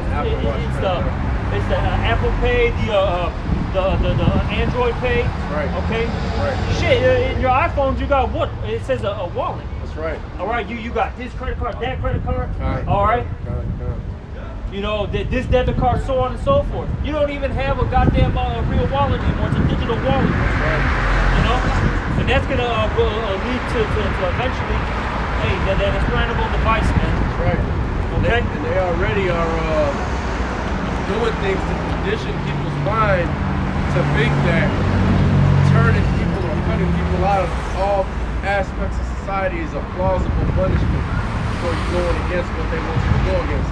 That nigga Andrew Tate, when they banned him from social media, I was watching the interview, they didn't only ban him from social media, he can't use banks in certain countries no more. In England, he locked out of all the banks. In America, he locked out of all the banks. They did that in Canada to all those truck drivers and all that. And they froze up all their accounts and anybody who was associated with that, man. So they don't even they starting to add that into what you think is a just punishment for a criminal. And so a lot of you, and to be honest, you motherfuckers for all that shit anyway. These people are so stupid that they'll rather somebody have to like. And I ain't no criminal or nothing, but if I was going to get sentenced to some shit, you just put me to death, nigga. These motherfuckers that say, oh, well, it's better than putting somebody to death. Shit, he just can't do nothing. Hey, so what you say? Some things are worse than death. You know, that's that old saying. Some things are worse than death. That's worse than death, man. Hey, will not do anything. Let him just sit in his cell and look at a fucking wall all day. Hey, and that's how you know the Lord is coming back to kill you niggas and preserve you. That's that. Instead of it being something, and a lot of people gonna get put to death. I'm not saying that's not gonna happen, but instead of certain niggas getting put to death, the Lord gonna hit you with some shit like that. Yeah, shit. The and you'll scripture be say through. it. Yeah. They know captivity to the captivity. You know. All right, the scriptures talk about that. Some of you people are gonna be sitting in these FEMA camps, getting tortured, suffering both physically, mentally, just completely through, man. And that's your judgment, you know. But what? I had a definition here. The word acclimate. It says become accustomed to a new climate or new condition. Yeah, and that's what they're doing to you people right now. They're getting you adjusted, all right, to their new system, which is all digital, man. That's right. Okay. People look at you weird if you bring out a goddamn dollar bill now, man. They're like, what the hell is that? That's like a relic now, man. One of my jobs, they don't even take the cash no more, and it's a bar. You gotta steal. These motherfuckers got an ATM in there and don't even take cash. Exactly. Well, that's why oh man, that's wild. Who pays cash anymore? You know what I'm saying? They scoffed it, man. Like you're holding up the line. Yeah. But you go into these medical buildings, these institutions and stuff like that, and because when you go into the workforce, basically, right? You got a lot of people in the workforce that this is their attitude. Well, just let them do whatever they want because it's just the best thing anyway. way. You know, just go with the flow. You know, just Do I still get they're the man? acclimated, man. You know, They've been prepping us a long time, man. When they first started putting the chip, remember when they first started putting the chip? Oh my God! See, in the credit cards, right? Credit card. And then, hey man, what about when the credit card came on the scene, man? I mean, a lot of you guys don't even remember that, but when the credit card came on the scene, that was Y'all had a time without credit card? Yeah. But the credit card, when that credit card came on the scene, just think about it, man. Where's the money that's gonna allow for this? This just they start giving teenagers right out of high school, in college, credit cards, man. That's a major scam. They go and set up on the campus. I went to a campus. And then you can count. You will all. If you got a nickel every time you see one of the niggas trying to give you a credit card, man, you was rich. Every day, just like how we out here every Saturday, rain, sleet, or snow. Them niggas with them credit cards out there offering motherfuckers free pizzas, offering motherfuckers radios. We got a football 45 hats, all type of gift baskets. Just sign off on this credit card. And basically, I'm saying they just break. You know, they were breaking this place in half. Right now, they're breaking it. They about to really break this place in half. If that, if not if, but when that thing is rolled out, when that thing starts rolling out, man, you're gonna have division in the streets. You're gonna have nothing but chaos, man. Because just like the scripture says, nobody can buy or sell, man. You know, you sedition of men. You're gonna have if you can't buy anything, guess what, man? You're gonna be hungry. Hey, that's why it's important that the brother said to go into the word cause it, because it's already here. That's right. But Esau is about to cause that on the people, man, and the way he's going to do it is with all his little tricks. The same way he did with the same thing he did with the Vicky. You know what I'm saying? He didn't go ahead and say, get over here and get me over here. I can stop this. He didn't do that. He said, well, look, you want to get into this place? You want to go into this stadium? You want to go into this school? You want to keep your job? That's right. You want to keep this amenity? He said that you're going to have to get this sticky Vicky. One worse town than any least in the league. All these things. Well, you know what? Well, first of all, you gotta sit 6. How the fuck you go to the movies? You gotta sit 6 feet apart in the fucking movies, man. That means the whole family is like, hey, Dachige! Alright, so Sit your ass down! We Hey, gonna y'all go to shut the up! 5 o'clock show. Y'all gonna go to the 9 o'clock show because there ain't enough room in there for everybody. This 100-seat theater just got turned down into 40 seats now. What the fuck? But that's what made it so stupid that you in the airport, you're 6 feet apart, and then you get in the plane and you shoulder to shoulder. Well, shit, you don't have to have. You didn't have to have your face mask on. Or if you're, as long as you were sitting in a bar and you don't drink. Right. Cool. Hey, you remember that meme? When you're eating a force field goes Seat bubble, around. you're in the seat bubble now. You got 10 seconds to get transformed to seat bubble. It doesn't do anything to you when you're eating or drinking. It's like the silly motherfuckers who walk past us and they'll be like this, oh, see us? And then 10 feet away, Right. hey, you gonna go put it on and take it off? Like the apostle was saying, Malcolm was saying it too, a couple years back. You got these motherfuckers in a car. Alright, you got the recirculation button on. Nobody's in the car. Nobody's in there. What's No other cars on the road. Is that Pete Wiki on the goddamn steering wheel, goddammit? Stupid. Wow. These motherfuckers had the kids in the school in band with the mask on, but the mask had a mouthful. Oh, yeah, they're playing And what's interesting, don't even say that because I play instruments, bro. And I used to play the baritone, the trombone, and the trumpet. I'm a pianist by nature, but they ain't got no piano to play. But guess what? As soon as I take that horn and say, that's coming right out the exit. Yep, yes, Matter of sir. fact, and if you ever know how we do, sometimes they'll come out the bell if you don't open up the spigot. It's a spot for to let out the saliva that builds up. If you don't know instruments, if you have a trombone or baritone, periodically, like when you get a break after you did a boom, and you get a break in the thing, you got to open up the little opening so the saliva can come drop out of there. Otherwise, it's gonna come out the bell or the flute or whatever. Right? So when you playing into an instrument, that's whatever was in your side of you was coming out. That fucking Right. One thing though, man, and all these events that you see, it's designed, it's done for a reason, man. Okay? Hey, these things that are happening in Ukraine, all right, that's not by coincidence, all right? You know, these immigrants coming up here, that's not done by coincidence, all right? Hey, the lack of cops out here, that's not done by coincidence. That's right. All right? These things were all designed, man. All right? And it's ultimately to do what? To get that implantable device into the people. That's right. Because what Esau wants to do is create so much chaos that they're going to have a solution to everything, man, which is the little thing, man. When you go in, this is the solution. Because we know who you are, we know where you're at, okay? And you're able to, we're able to see if you're, healthy or not, okay? We're able to see how much, food, you bought or we gave you. No one's going to be scamming. We're going to make sure that you're running the current software. It's not going to take long in the kingdom for the heathens to understand how great we are and how happy we are that we in rulership. Because Proverbs is not a joke, it's not a lie. We give you Proverbs. The righteous are in rulership. When the righteous are in rulership, the people rejoice. That's right. But when the wicked are in rulership, the people mourn. All you got to do is ever had a teacher who was a really good teacher that made you actually enjoy coming to the fucking class. Let the fucking substitute come in because she out for a week or two. By the time, 2 or 3 days, you be like, man, what's this motherfucking bitch? Get the fuck out of here. They'll run out of here because he's like, man, I can't wait till the Shabbat come back and the salad come back.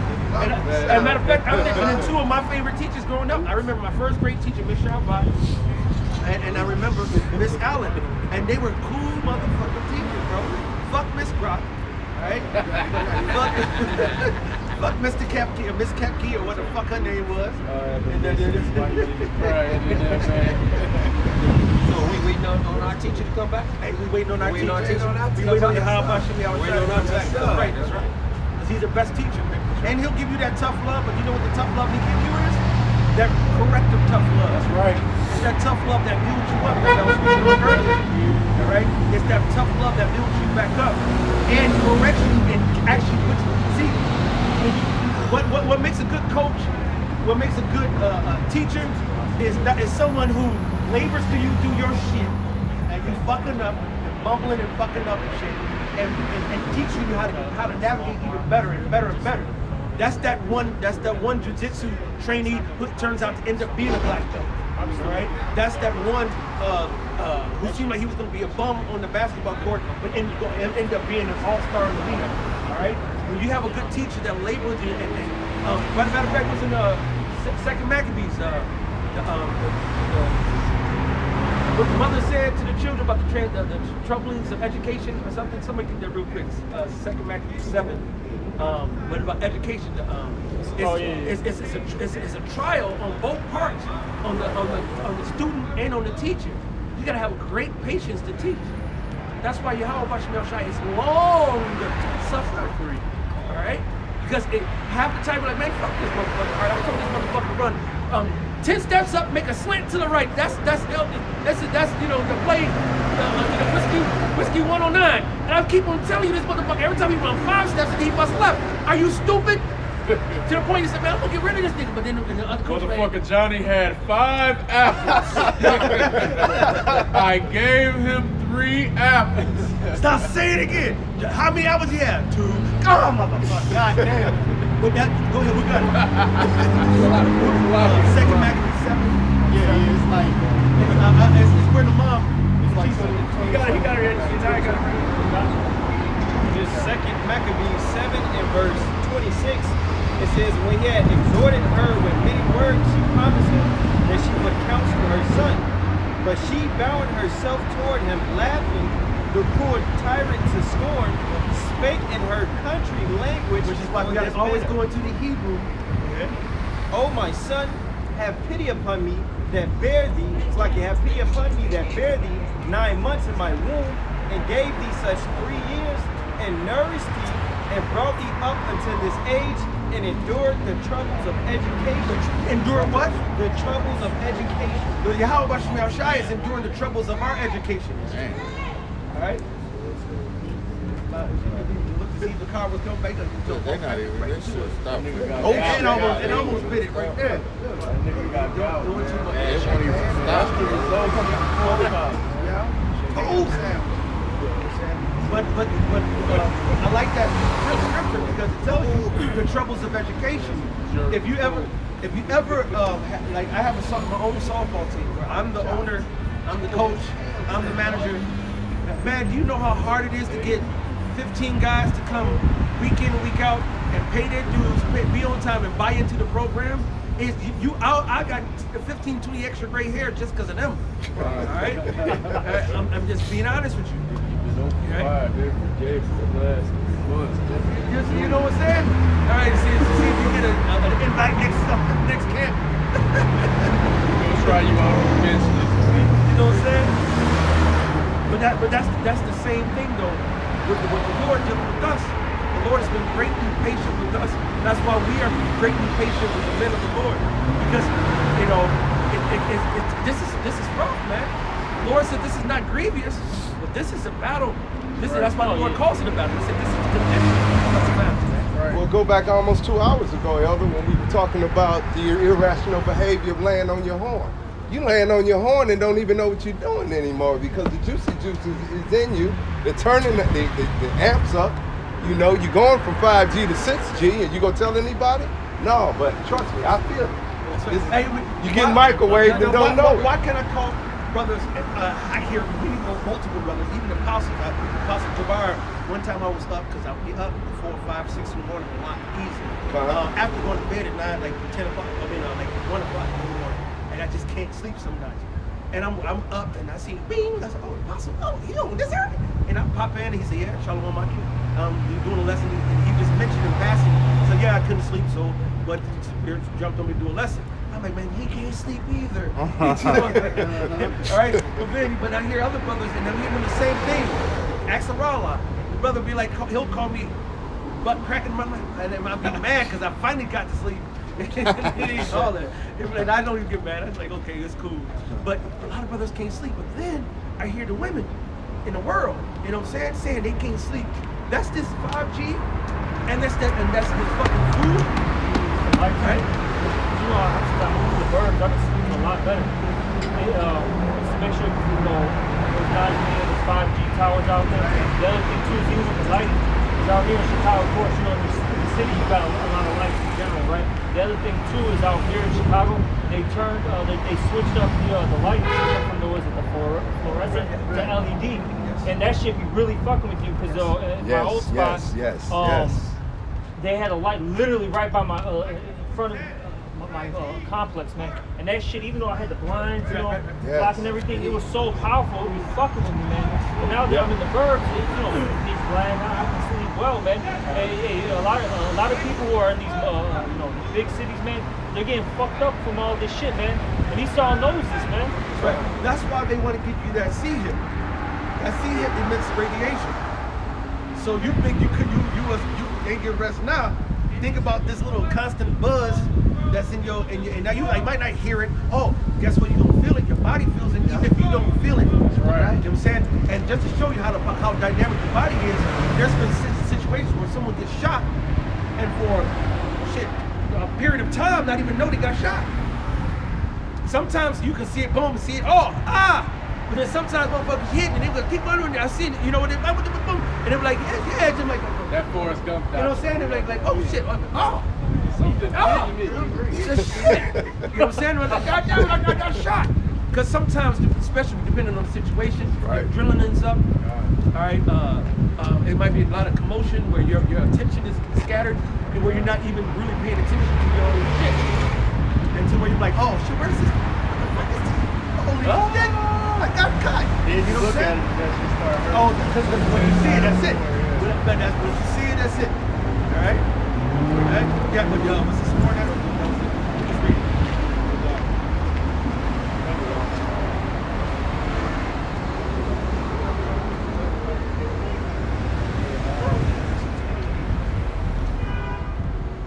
Okay. This is my daughter, family.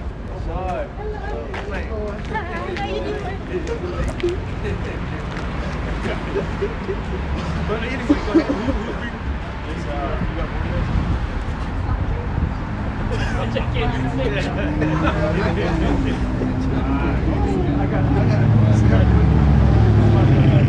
Revelation 16 and 2. I'll start at 1. And I heard a great voice out of the temple saying to the 7 angels, "Go your ways and pour out the vials of the wrath." Verse 2. And the first went and poured out his vial upon the earth, and there fell a noisome and grievous sore upon the men which had the mark of the beast, and upon them which worshipped his image. All right, and the elder, he mentioned about how a lot of people, once they get that, that implantable device, all right, they're going to basically start getting fried, man. All right, and a lot of you people, you're going to have a lot of bruises, a lot of blisters, because your body's going to try to, your body's going to reject it. All right, your body's going to try to get it out of, out of the system, because it's a foreign object. It's something that's deadly, man. And it emits radiation. It draws off of energy and emits energy and that's not supposed to be in the body. Now I got 2 cats that I bought from PetSmart, and I wanted to get just regular cats so they could be natural and shit. But I was in the middle. I needed winter, and if you know, beginning of the winter, that couple years back, 4 years ago, you don't know about Chicago and them rats, bro. Once that temperature dips, they coming inside. And I've seen it to one girl apartment back in the day, man, where they had like one of the floorboards missing in the floor, and I would see it. I mean, a dozen, like it was a company. It was fucking. When I first got into the truth, man, I got played with literally, I felt like this shit was a plague, man. It was a plague. This shit was wild, man. I was by train tracks over there by 35th and Western, basically. All right, and one winter somehow they got into the building, and they just started fucking, having sex and multiplying. Man, these motherfuckers were like everywhere, bro. They were literally, it would be in the middle of the fucking daytime, bro, and I would just look, I'd be breathing, I'd look up, I was in my bed, I'd look up, and it's on my fucking dresser staring at me, bro. It was getting bold, man. I'm like, this is wild, bro. Read that again, what you say? What you doing in my house? What you doing in my house, nigga? That sounds good.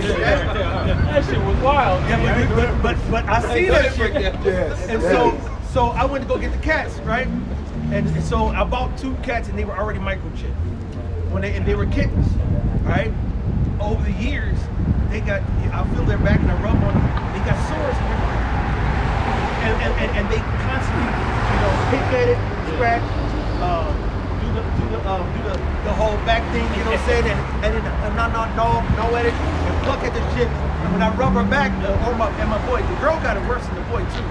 The boy's a little bit bigger, maybe I don't know if that plays into it, or maybe just because a man, you know what I'm saying? But he got him too though.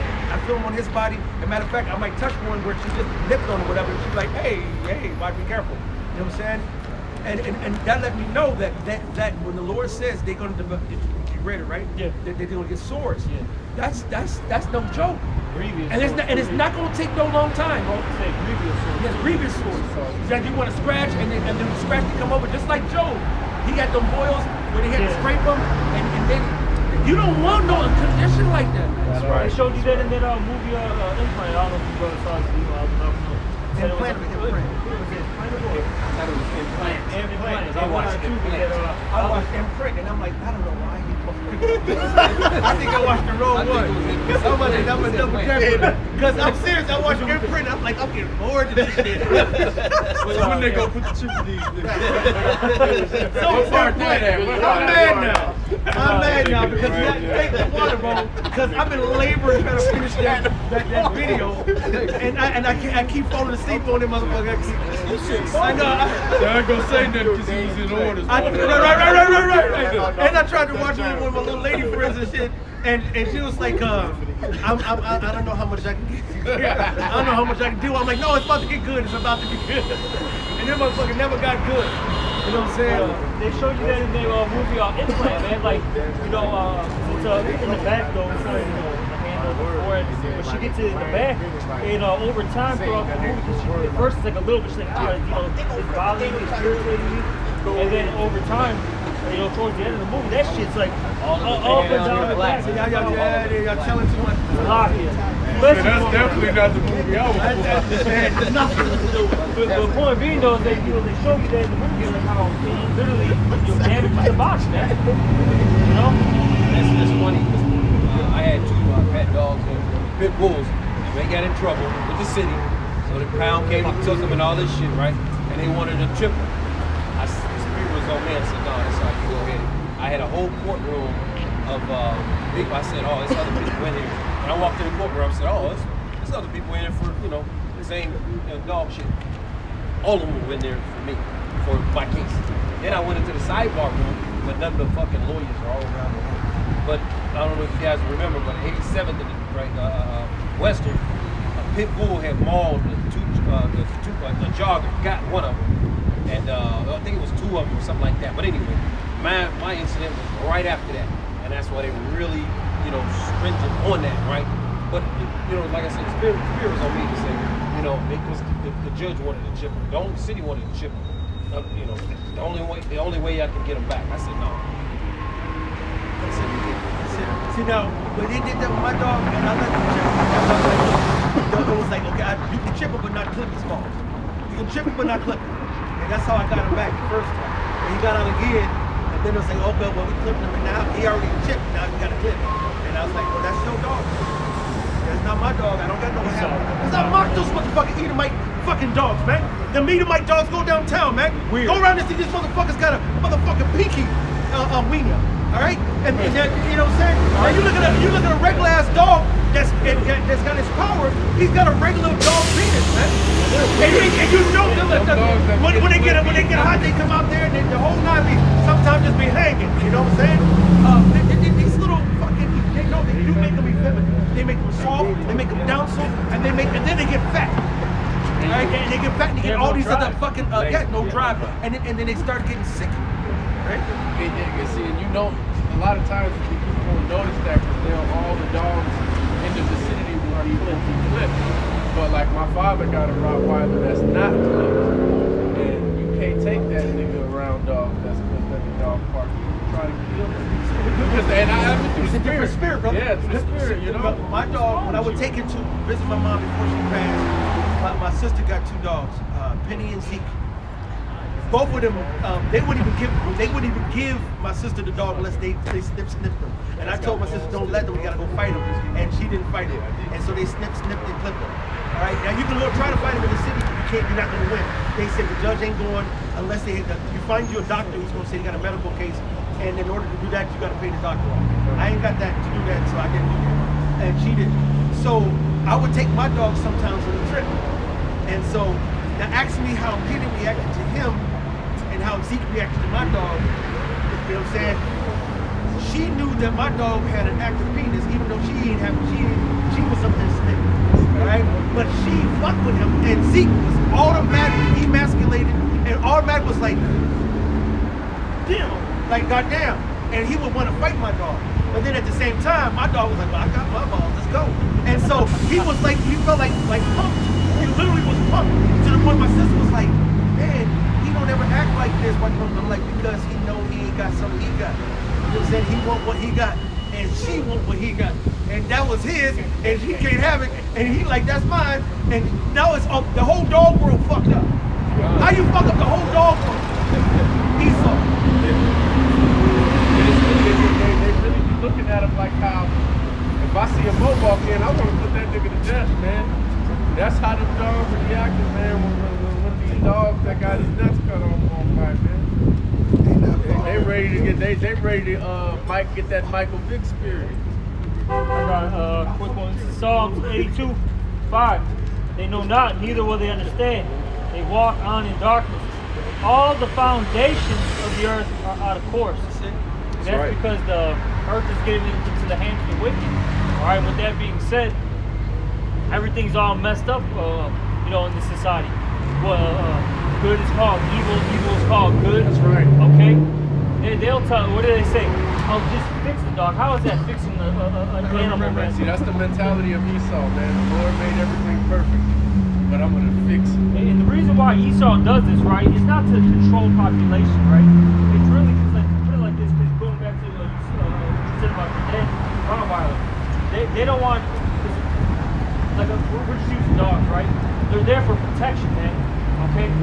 Now a male, let's say a Rottweiler, a Mastiff, whatever, pit bull. That dog is, strong. Okay, got energy. And if an intruder comes, all right, into your house, that dog will kill that intruder, man. And see, Esau knows he's gonna intrude you very soon, man. Okay, but he wants everything to be bitch made. That's resistance. Yep. He wants everything to be bitch made so he can, basically walk all over you. That's right. That's why and he's evil, man. And it's also money too. Don't forget about the money part. Oh yeah, because now we're all the breeders. If you got 200,000 people in the city, and 100,000 of them got dogs, and I tell you, you got to go chip all your shit. I just made $40 per dog being chipped. And if I got to snip them, I just made another. I could just make me a nice, cool several $100,000 on making sure you clip and snip your shit. He's so goddamn devil, man. And you gotta shoot them up with all type of vaccines, and shots and all this other shit. The medical procedures ain't cheap, man. Those are, you try to stay out of pocket for your dog to get fixed like a lot of these Edomites and a lot of these women do, man. And that's another thing. Women do it because they can't. It's unnatural for a woman to be handling giant German shepherds and mastiffs and Rottweilers and shit. So these bitches cut the dog's nuts off so that they can easily be handled. Exactly. When you see a bitch walking around with a big ass war dog, 9 times out of 10 that dog's nuts are slipping off so that the woman can actually regulate the dog. Because that's like, a woman having a big dog like that is like trying to own a lion.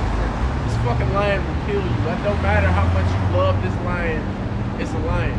And it's the same thing with the dog. And then dogs, they'll smell a chick on the rag and that shit will put them in a fervent spirit to kill that bitch. And then the time that we're living in, where we're progressing into, when these stores down, these the seed hip is in full swing and so forth.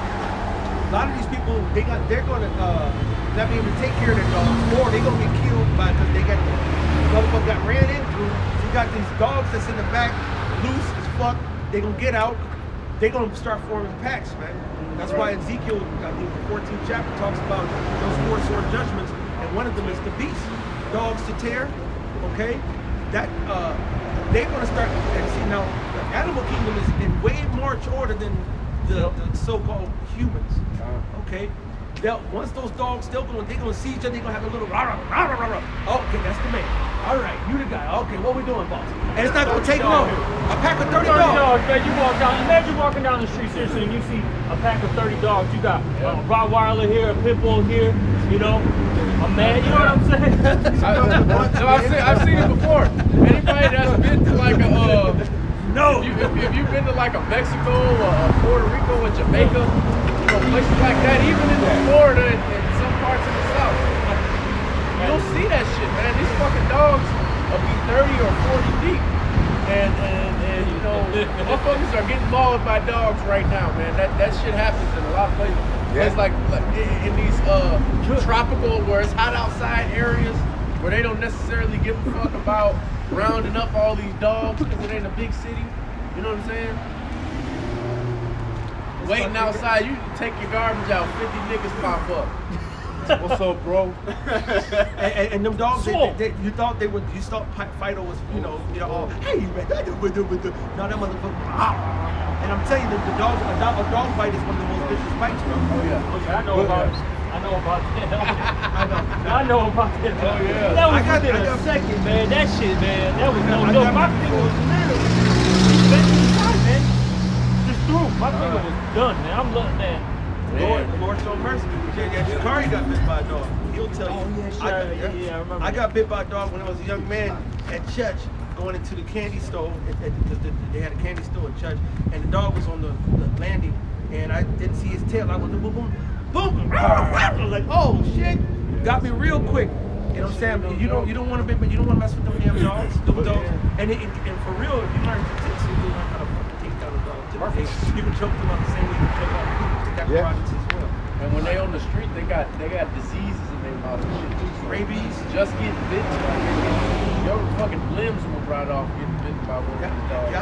But like Batachala has said, this chick is walking this big ass dog down the street, and you would think to get out the way, this big ass dog got his tail between the legs, looking back and forth like, "Yeah, you gonna protect me?" See but even then, what's going to happen is the Lord's going to turn the spirit on them dogs. Yeah. Okay? Because hunger is a motherfucker. Yeah, it is. Hunger is a motherfucker. So when that dog gets hungry, you know what? Have you ever seen a dog hungry? He'll be in the alley doing what? His head to the ground like this. Whatever. Get a pack of the motherfuckers. Get a pack of them. And they see you, it's going to be like, lunch. And they know when you go to make that move, they like, that's fear. They don't know. And it ain't no running anyway. You can't do that to any animal. Ain't no running. The rule of, I don't care if it's a bear, a lion, whatever. If you turn your back and start running, you're afraid you will eat. The instinct of the animal is to kill you. All right? The best thing you need to do is to try to make yourself, you look tall and be more. Like, look, I'm gonna hurt you because the animal know if they get cut, they might die. Because if they don't, especially how deep the cut goes and where the cut at, they might die. The animals, they have self-preserving instincts too. But if you don't make yourself present yourself too, and you know what you're doing, you running, it's your ass, Mr. Postman. Yeah, well, if I may, I want to say, you know how we see a person and you can see the fear on him. Yes. You know he's scared, but the animals, they can smell it. Yes. They once they look at, they don't see it like we see it, but they smell the fear brings out a certain scent, and the animals can smell that fear on you. Niggas stink. Yeah, right. They can say that big nigga, right? Yeah, right. And they might can see it and smell it. Yeah, Mike can see it, But right? the thing is, the dogs and animals, they're more in tune with the spirit than we are. Yes, right. See, the Most High said, Most High speaks once, yea, twice, and man perceiveth it not. So the Lord has been sitting up here, hey, yo, don't do this, don't do that. We like, yeah, we know that. We cool, and the Lord's like, okay, I told you, I warned you. Right. All right. Now, you think the Lord got to sit there and tell the Leviathan, come here? And Leviathan said, well, hold on, Lord, I'll be right back. I'm going to smash this other bitch real quick. Just came in my little pool. I'll be back. No! The animal's going to obey the Lord right away. All right? Yeah. He's the precept for you. Come on, man. Yeah, precept for you. Get your last precepts. Proverbs 12 and We'll end in about 10 minutes. Proverbs 12 and 10, and it reads, "A righteous man regarded the life of his beasts, but the tender mercies of the wicked are cruel." And this, you know, like the brothers are going into, man, this damn wicked ass ruler of the earth right now, man. He don't care about his damn self, so he damn sure ain't gonna care about an animal. You know, a poor, innocent, a dumb animal, man. He's gonna clip them. He's gonna neuter. They have to have the female animals neutered. Man, that's all against the laws, man. You don't do no stuff like that to animals, man. That's right. You know, That's but a short time left. And they even do it to the humans. You know, this stuff is all it's inhumane. Yep. Inhumane to humans and to animals, man.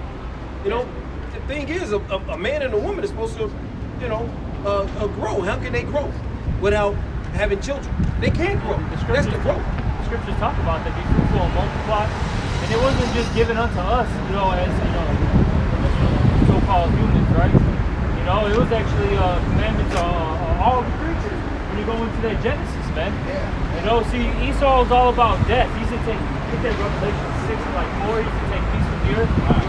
See, he was ordained to do these things. He's not supposed to, he wasn't set up to, you know, have peace on this earth. Right? The earth wasn't, you know, supposed to be in tranquility when this guy was ruling. They're supposed to be in what? Chaos, confusion, you know, destruction, man. That's right. It was multiplied in the Maccabees, you know. But Revelation 6 and 4, and there went out another horse that was red, and power was given to him. Yep. That sat thereon, and there's that red again. That's Esau, representing Esau Edom, right? That's right. And power was given to him that sat thereon to take peace from the earth, right? And man, mission accomplished, man. This place is not a peaceful place, man. The earth was given into the hands of the wicked, man. So anybody that abides in this place, look at this place. world, man. If you conform to this world, you have enmity with the Most High, So man. you're part of the problem. Yeah, part of the problem. And you got to be destroyed. All right? If you're down with this, man, you're forwarding wickedness. Ultimately, all right? See, we keep getting these rabbi shalaloms and these rabbi. Man, this truth is already done. This is why Esau is speeding it up. It's done. It's already it went through the four corners. It's growing exponentially. If you don't know what exponential growth is, exponential growth again is one person. He recruits one person to come into his business. He says, okay, look, you go get another one. He goes get another one. Now it's 2 under your business. Those 2 go out and get another one. Now it's 4 under your business. Those 4 go get another one. Now it's 8 under your business. 4, 8, 16, 32, 64. And now don't let them go get another one. Don't let him in. His brother was in there. Oh, then now you get 1. I got 4. This one truth drip. keeps Next thing you multiplying. know, that the Lord, this truth is growing exponentially. Right? And that's the reason why you can stop this. Like Yahweh Shai said, man, you try to push that the spirit of the Lord, the rocks will cry. Well, go ahead. I can't do that. You still reading? Right here. Oh, you was reading? Okay, good. And power was given to him that sat thereon to take peace from the earth, and that they should kill one another. And there was given to him a great sword. That's how we know that's Esau, because he was given that blessing of the sword in Genesis, I think the 27th chapter. Yeah, 27th chapter. Gabar, did you have the Isaiah though? This is Isaiah 24 and 5. It says the earth also. Start up above. Or was it 4 maybe? It says the earth mourneth and fadeth away. Isaiah 24 and 4. The earth mourneth and fadeth away. Yeah, and look at this earth right now. All right, you go not just throughout the city of Chicago. You go to the suburbs. All right, go to the rural areas. You got trees dying left and right. Crops not growing, properly. All right, well, the scripture said it though, man. What's that in Genesis, where it talks about they yield. Yeah. The earth not yielding its full strength. Okay. Hey, Esau's cursed, man. All right, because why? The land is defiled by blood. He doesn't respect the land Sabbath. He uses and abuses everything. That's right. Okay. It says the world languisheth and fadeth away. Yep. The haughty people of the earth do languish. The earth also is defiled under the inhabitants thereof. Yes, this place is defiled, man. All right, because Esau Edom's in rulership. Okay, with him being in rulership, he passes his laws, his ways. Okay, all these people practice these particular things, man. All right, and it's not beneficial. All right, to the earth. No.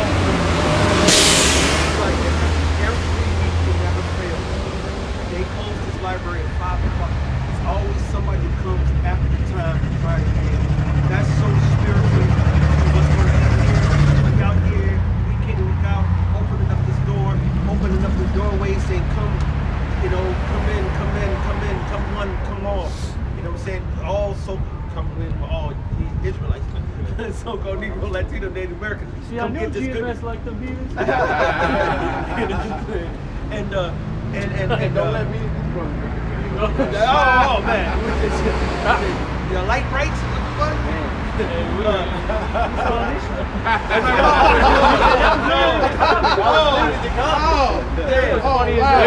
They said he saw Israel. He made the Most High make them pay for that. Right?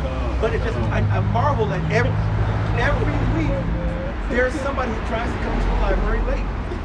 Those who listening on the comment boards, those listening on the YouTubes and so forth.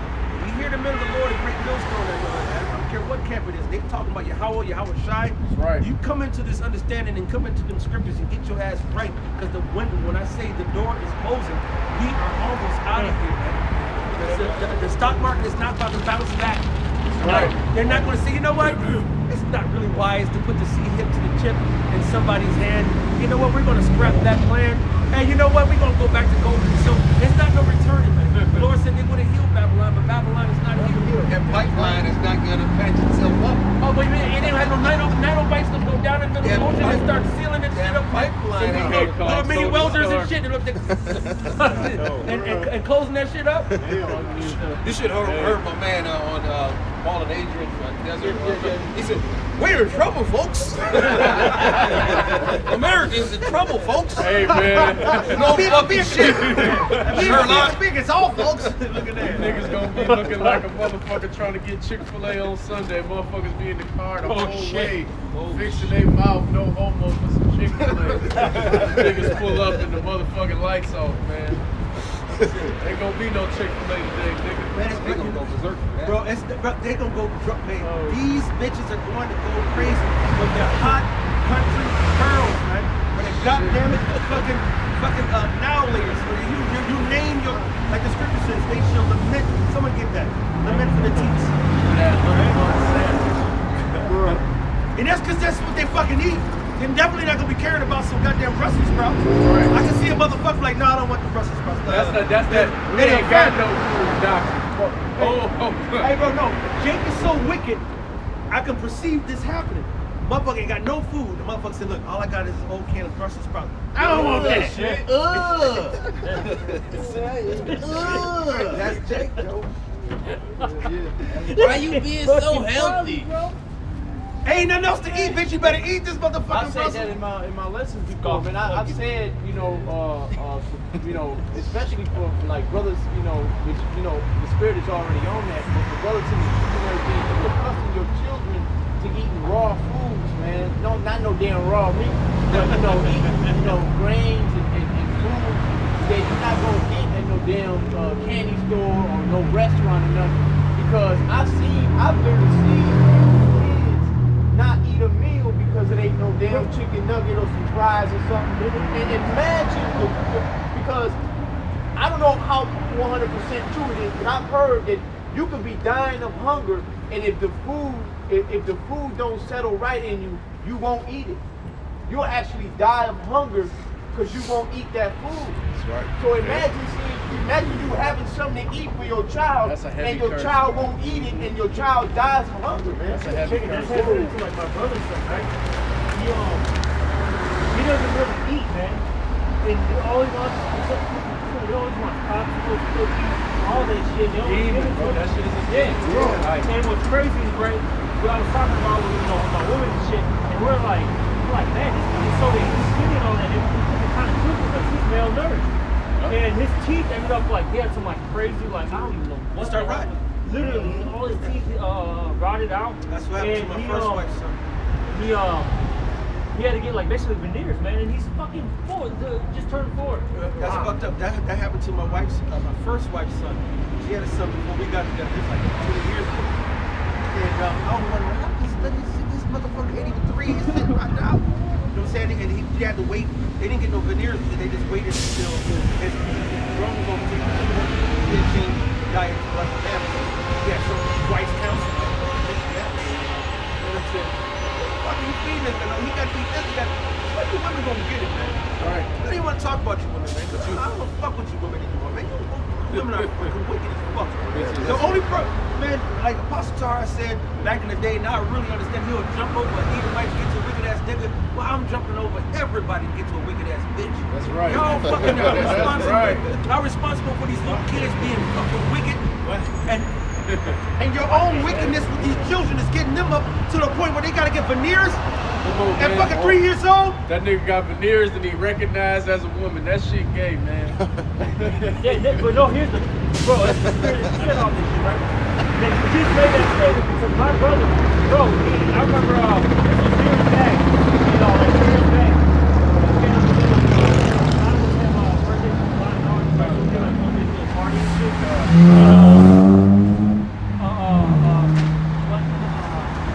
My brother was playing with my daughter and stuff, right? And she was like, "No, give me back my toy. That's for girls." And he was like, "Oh no, it's for everybody." Then I told him, I was like, "No, we're teaching them, gender, roles, and this is for girls, this is for boys." And he tells me, "Oh yeah, well we're teaching, with his son, no gender roles and this and that." And all that. I'm like, I looked at him like, what the fuck is wrong with you, bro? Even my little brother, because you know I got a Mo brother. He even looked at him like, what the fuck is wrong with you, man? Yeah, You know? bro, that's just the fucking thing, bro. You let him drink, brush his teeth, and pop too. You stupid motherfucker. These people are crazy, man. But ultimately, it starts off with him because he's got his balls spiritually clipped, man, because he's worried about the woman, man, you know, getting mad at him. Yep. You know? That's what it comes down to, man. Instead of him just laying, you know, the foot down and saying, fuck it, man, fuck you, bitch, you know, fuck this, you know what I'm saying? He's bowing down, man. And this is what happens when we fucking follow the woman, man. That's right. That's right. You see my man from Milwaukee that it was on this morning? He shot his woman 14 times in front of 3 little children. Shot her 14 times, and within 6 weeks, she's doing an interview. Lord gonna kill him. No, fuck him because he's a bad shot. Lord preserve that shit. Oh man, it's gonna be wicked for He that. say fuck 50 Cent. I took 14, motherfucker. Hey, look, it was a nigga who was capping. Man. The nigga came up to the line. Check it out.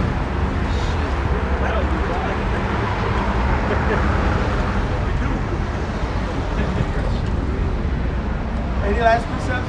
Something? Yeah, I got some. All right, I'll we'll go get through on this that. here out because It's funny that we start off cussing out the bitches. We don't end no cussing out the bitches. But I was talking to Elder Malcolm, man, and he was like, man, this bitch has been a problem since the beginning. I said, yeah, but Eve. He said, yeah. You know what I'm saying, bro? The nigga woman is our kryptonite. All right, it's our Bitches ain't kryptonite. gonna escape this. Well, guess what? The Most High got a power greater than kryptonite. It's called Right. Right. All right, his word. That's right. Like the bus say, shrimply delicious, right? Bro, well, I was going to set it up. that shit wicked as hell, bro. Wicked shit. That shit What wicked. the fuck is this, man? A black bitch came up with that. I know what we should put Put on on the that, side. Bitch, man. I wasn't hungry till I saw that shit. That bitch said, oh, I want some shrimp. I'm feeling like shrimp now. That bitch wicked as hell, man. Red Lobster like a Mickey Piggy. Oh, hey, speaking of Red Lobster, went there the other day because they do 7 and steaks and stuff there too. Uh-oh, watch out. While going there, and one Jake man all by himself, big ass plate of shrimp. Walk past, looked at me, just had the little guilty face looking on. He don't even know, yo, your man's a motherfucking That nigga's a faggot.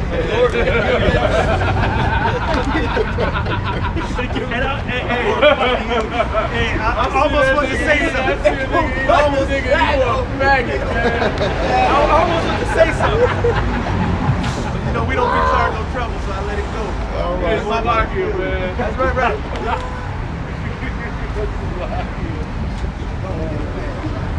Alright, so go ahead, go into what you got,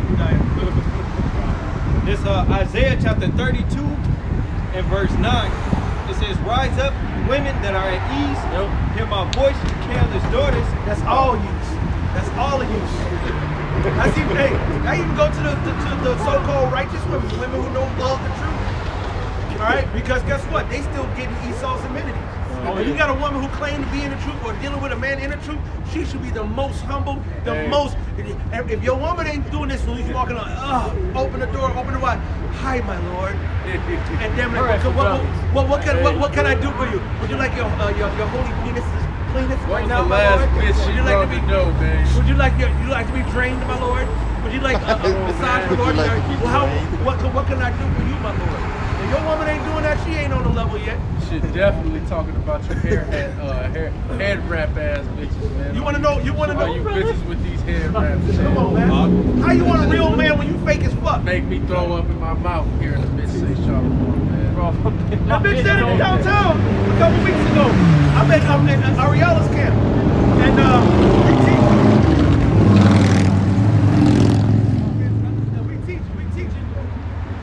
we teaching, and a Jake woman walks past, tall Jake woman, little gray, you know what I'm saying, but nice and curvy, like I like it. I like climbing trees. And I'm like, she was a little tall. She was my height, a little tall. And but she was the nice curvy, like hips, but then a thin thin waist, like I was like that. And so, and she's like, shalom. I'm like, we all was like, I don't like that. damn. And no. I was like, shalom. I said, you can't go walk past brothers in shalom and then don't. I said, you married? He said, no. You know what I'm saying? So I went over to try to talk to him. She said, how old are you? I said, I'm 40. And she said, you're not 40, you're older than that. I said, look at gray in your hair. He said, but yes, I said, but then I didn't even hear because you pissed me off by that time. Because like, motherfucker, bitch, fuck you. Because if you was gonna say shalom to a man of the Lord, and you ain't got no covering, you know where she should be? Getting the covering. These bitches, you ain't gonna get covered. I lost a woman over this before too, and made the Most High destroy her ass. You're not going to get to Yahushua without no men, motherfucker. That's right. Because no matter how it's set up, if you ain't around no man, the Lord gonna bring a man to you to save you. That's right. You are not coming up on your own fucking volition. You're not some righteous, holy, pious woman doing the will and work of the Lord by your goddamn self. That's right. That's otherwise Isaiah the 4th chapter will be a lie. I just don't understand what like Watch out, bro. everything's all about order, man. Like I don't understand why this is such a big fucking deal to people, man. You know what I'm saying? It's like you got order at your job, you got order, you know, I told him this the other day. You know what I'm saying? Why is it such a big fucking deal, man? Bitches do everything that your boss, a motherfucker that don't give a fuck about you and will replace you with another person in a heartbeat without a problem. But when you say you think you like him, you think you love him, you want this to be the man in your life, when he tell you to do something, it's a fucking problem. Man, look, bitch say shalom to me, and my reply is shalak rayam. Get the fuck out of my face. Spell throat goat, bitch. Oh shit. Job 39:17. Because the Most High God has deprived her of wisdom, neither has he imparted to her understanding. She doesn't even understand that she knows, that she needs a covering. She needs a man as a hedge of protection for her, man. A man is going to be a cover from the storm, in the storm from her, man. So guess what's happening? The storm of Jacob's trouble. All right? And it's going to be a horrible, the Lord said the righteous are going to be taken in our move. And scarcely saved. He said we gonna be moved in our spirits, man. That's right. So we gonna be moved. Now see, the thing is that we ain't gonna be moved to the point of falling out or anything like that. But he said what's the script say? Just to be quoted, is righteous were frightened or something? Can somebody give affrighted? AFFRIGH frightened? Because that's gonna pull it up. And this is gonna happen to the men, and these are men of the Lord. All right. Then what's gonna happen to you motherfucking simple women, man? Y'all not on no level with the Heavenly Father. At all. Y'all not out here risking your life, freedoms to do so week in and week out. Right? Revelation 11:13 says, at the same hour was there a great earthquake, and the 10th part of the city fell, and in the earthquake were slain of men 7,000, and the remnant were affrighted. The remnant were what? Affrighted. The remnant was just the people who gonna be saved. They were what? Affrighted. Affrighted. They was like, oh shit. When we start seeing the power of the Lord, tell me right now that during the time of Egypt, when Moses and when all those plagues were going down, when they were killing, the Lord was putting the hail and putting the darkness and putting the frogs and the blood to water, and then and them cries at night of the Lord slaughtering the firstborn of Esau, Edom. You think Jake was over there in Goshen, up there, you know, doing it and partying and shit? It was the Passover.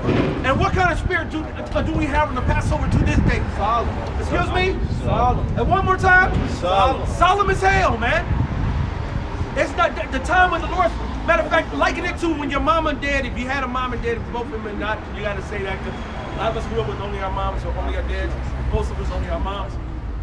What happened when you knew your sister, you know, your sister, Roberta, goddamn it, got fucked up in school and she's gonna get whipping. You know what I'm saying? You come on, you might have one time saw them about to get in trouble, like, your mama busting and said, get your butt out, get you out. And mama said, so funny. You didn't come get your girl, you get over here too, like, when your mama and your daddy are in a spirit of judgment, pause for a reason. When your mama and daddy in the spirit of judgment, all right? Man, when your mom and dad in the spirit of judgment, anytime any other kids come around, guess what's going to happen? They gonna have to be on there. You better have make sure you empty the garbage. You better make sure you have dotted your I's and crossed your T's, because that might mean your ass is on the goddamn check on the clock. That's right. He getting checked. You know what I'm saying? My his mom and dad, look, man, bro. You know what I'm saying? You want me to leave, bro? Cause shit. Mom snapping on you, man. I don't want them snapping on me too. I don't want no smoke. Man, I'm good, man. I just remember I might be dead on that shit. You might call my mom cussing about him, and she's like, well, he did the same thing too. And I'm fucked up.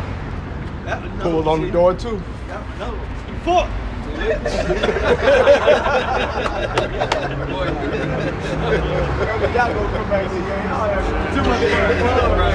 Ain't no more smiling. I don't want to see no teeth. Put the cools out on my car. All right, did you finish this? Nah, I had some more now, Isaiah. Go ahead, and then we're going to wrap it up. This Isaiah chapter 32 and verse 10. It says, many days and years shall you be troubled. See, that's a perfect example. Many days and years you're going to be troubled. Not just one little chocolate drop just walk past. You know what I'm saying? And I'm going to tell you right now. Who was she bigger in out here? Nobody. What chance is she gonna have with the little mace bucket in her pocket? You know what I'm saying? Nigga, we'll eat that mace shit. Cause it's gonna clear up in a few. All I do is hold you down and subdue you until that shit clear up. Especially a man that's enraged, man. Yes. That's being driven by his higher son, or driven by his testosterone. By his passion. You know? No matter what the passion, his passion may be to fuck her, his passion may be to kill her, his passion may be to eat her. You know what I'm saying? It don't matter, because in that day, he might do all of the above. She got a 6-shooter and there's 10 niggas outside. Exactly. And guess what? Y'all, I was talking to one girl. She's like, "Yeah, I gotta go to the range and go ahead and shit." In my mind, I didn't say shit. I was like, my mind was like, "That range is gonna help you, bitch." Right. Because, bro, in the heat of the moment, some of your best sharpshooters is when on moving targets and moving and doing all kind of shit in all kind of situations, you're not gonna be able to make sure that you're gonna be able to hit your target, right? They trusted guns, they trusted knives, they trusted mace, they trusted 911, all right? All that gonna be done. Go ahead, brother. It's Isaiah chapter 32. It says, many days and years shall ye be troubled, ye careless women, for the vintage shall fail, and the gathering shall not come. It says, verse 11, trouble ye women that are at ease, be troubled, ye careless ones, strip you and make you bare. Gird sackcloth upon your loins, they shall lament for the teats, for the pleasant fields, for the fruitful barns. So they gonna lament for what? The pizza bucks. They just opened up the joints back. Now the joints over here that was before only had chicken and like maybe some sandwiches here and there, mostly chicken. Now these motherfuckers got lobster, these motherfuckers got shrimp, catfish, the whole nine over there. It's like, how about you got lamb chops? I have to go get that lamb chop. Outside, I'm like, what the fuck is this shit? This is what the bitches eat. That's why they can put a crab shack in a motherfucking hood. Because these bitches can't go eat that abominable shit. It's a delicacy. And the prices on there, 20, 30 bucks for a little piece of fucking a roach, a sea roach. Yeah, that's what I call it. You go on social media and look at what the women of our nation are doing. They have the fun. That's all they in these big downtown, slung themselves out, and all types of wickedness. They on boats doing all this. But the scriptures say that she that liveth in pleasure is dead while she liveth, man. The Lord is going to come back and hold everyone accountable for the works that they have done in their bodies. That's right. And for the record, brother, they all miserable. And that's Revelation. Someone can get it. Revelation 3. It says, don't you know that you're poor? Yeah, someone get that. We'll get on that one. Nobody else has it. See, you could, unless you still want to go back to the careless goats. Okay. Because what they don't understand is the Lord set up order from men to women on down. All right? And if you try to be a woman and go over a man, like the two dudes just walk past them, what chance in hell they're going to have against emotions? said, Moses, shut up. All right? He's gonna ramp shop on you. Because it's a spirit in man, we have a spirit of the Lord. We're different creatures. Men and women are not the same creature. Okay? If we're the same creature, we both have teeth and hands. All right? We don't. We have pits and that. You know what I'm saying? So my son is only like a year and a half apart from my daughters, and he's already bigger, faster, stronger. He eat more. You know what I'm saying? So, he eat too damn much. And they're already rough. We're tough. We're built that way. We're made up that way. This man eat like 4 bananas, man. All right, let's see that was Revelation. You got Revelation? Get the Revelation. Yeah. I know that's what we got. Revelation 3:17 reads,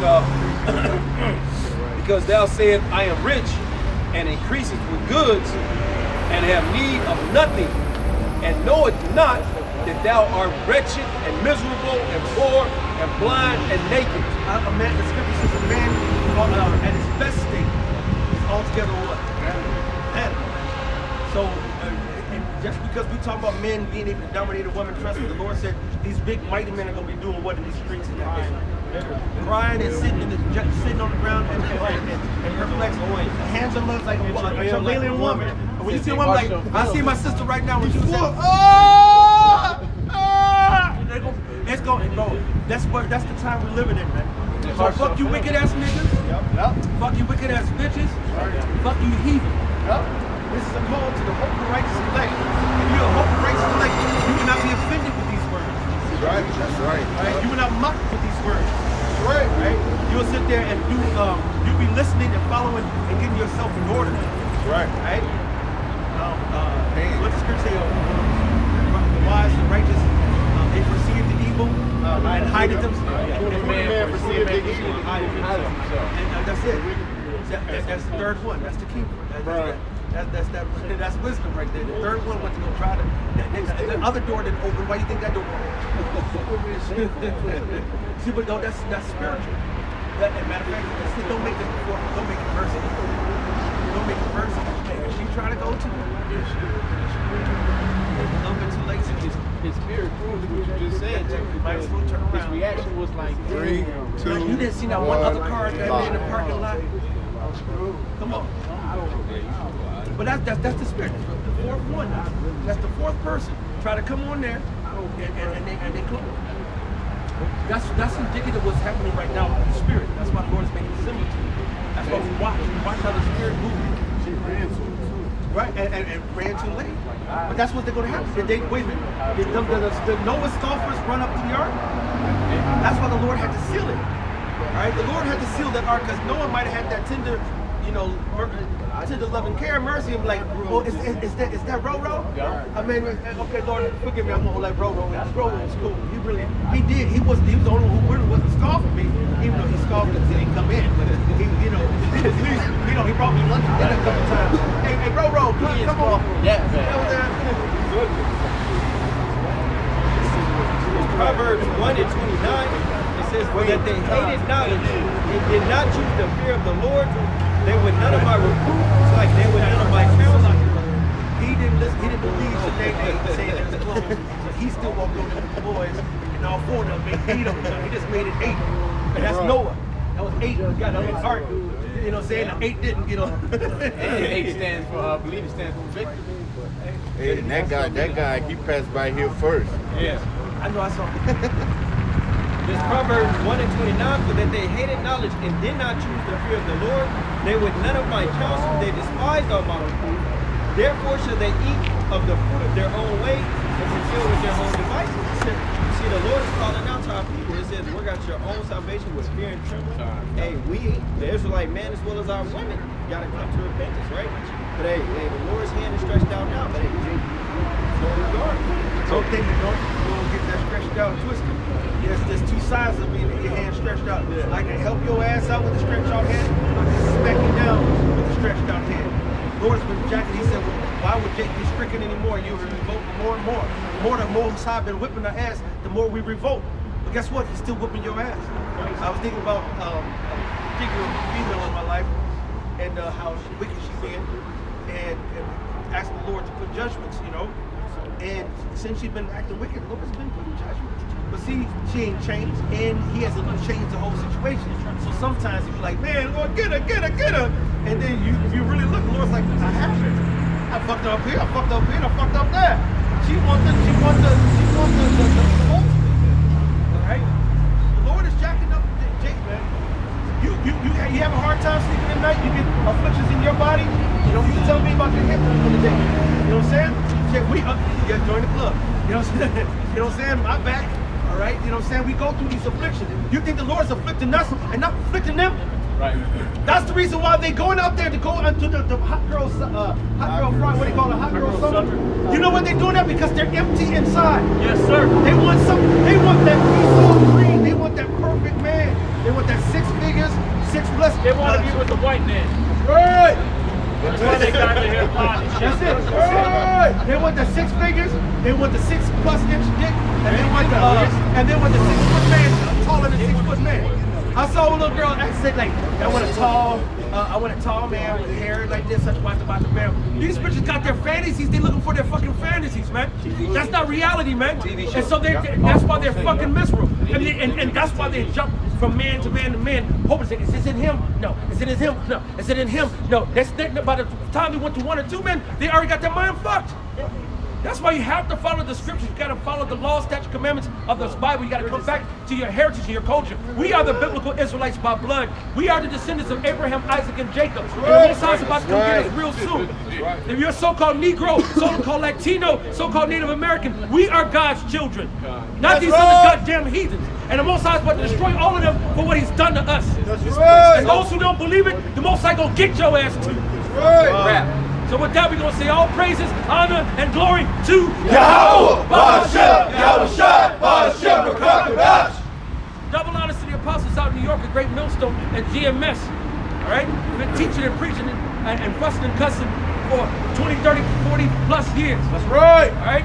And honors to all the Akim going around, lifting up the name of Yahweh, Yahushai, putting their lives on the line every week in and week out to do so, man. All right? And hey, shalom to the righteous women. A very, very minute few. All three. Very few sisters, as Murph says. Yeah, all 3 of you. And just don't say shalom back. Just keep quiet. That's right. Just shut the fuck up and leave us alone. Goddamn it, let you better be humble. Goddamn it. And shalom to the children, man, of the hopeful righteous elect. Right. The Lord's going to save you all too. That's right. We're going to say shalom and abad b'val. Abad b'val. Well, the library's closed, but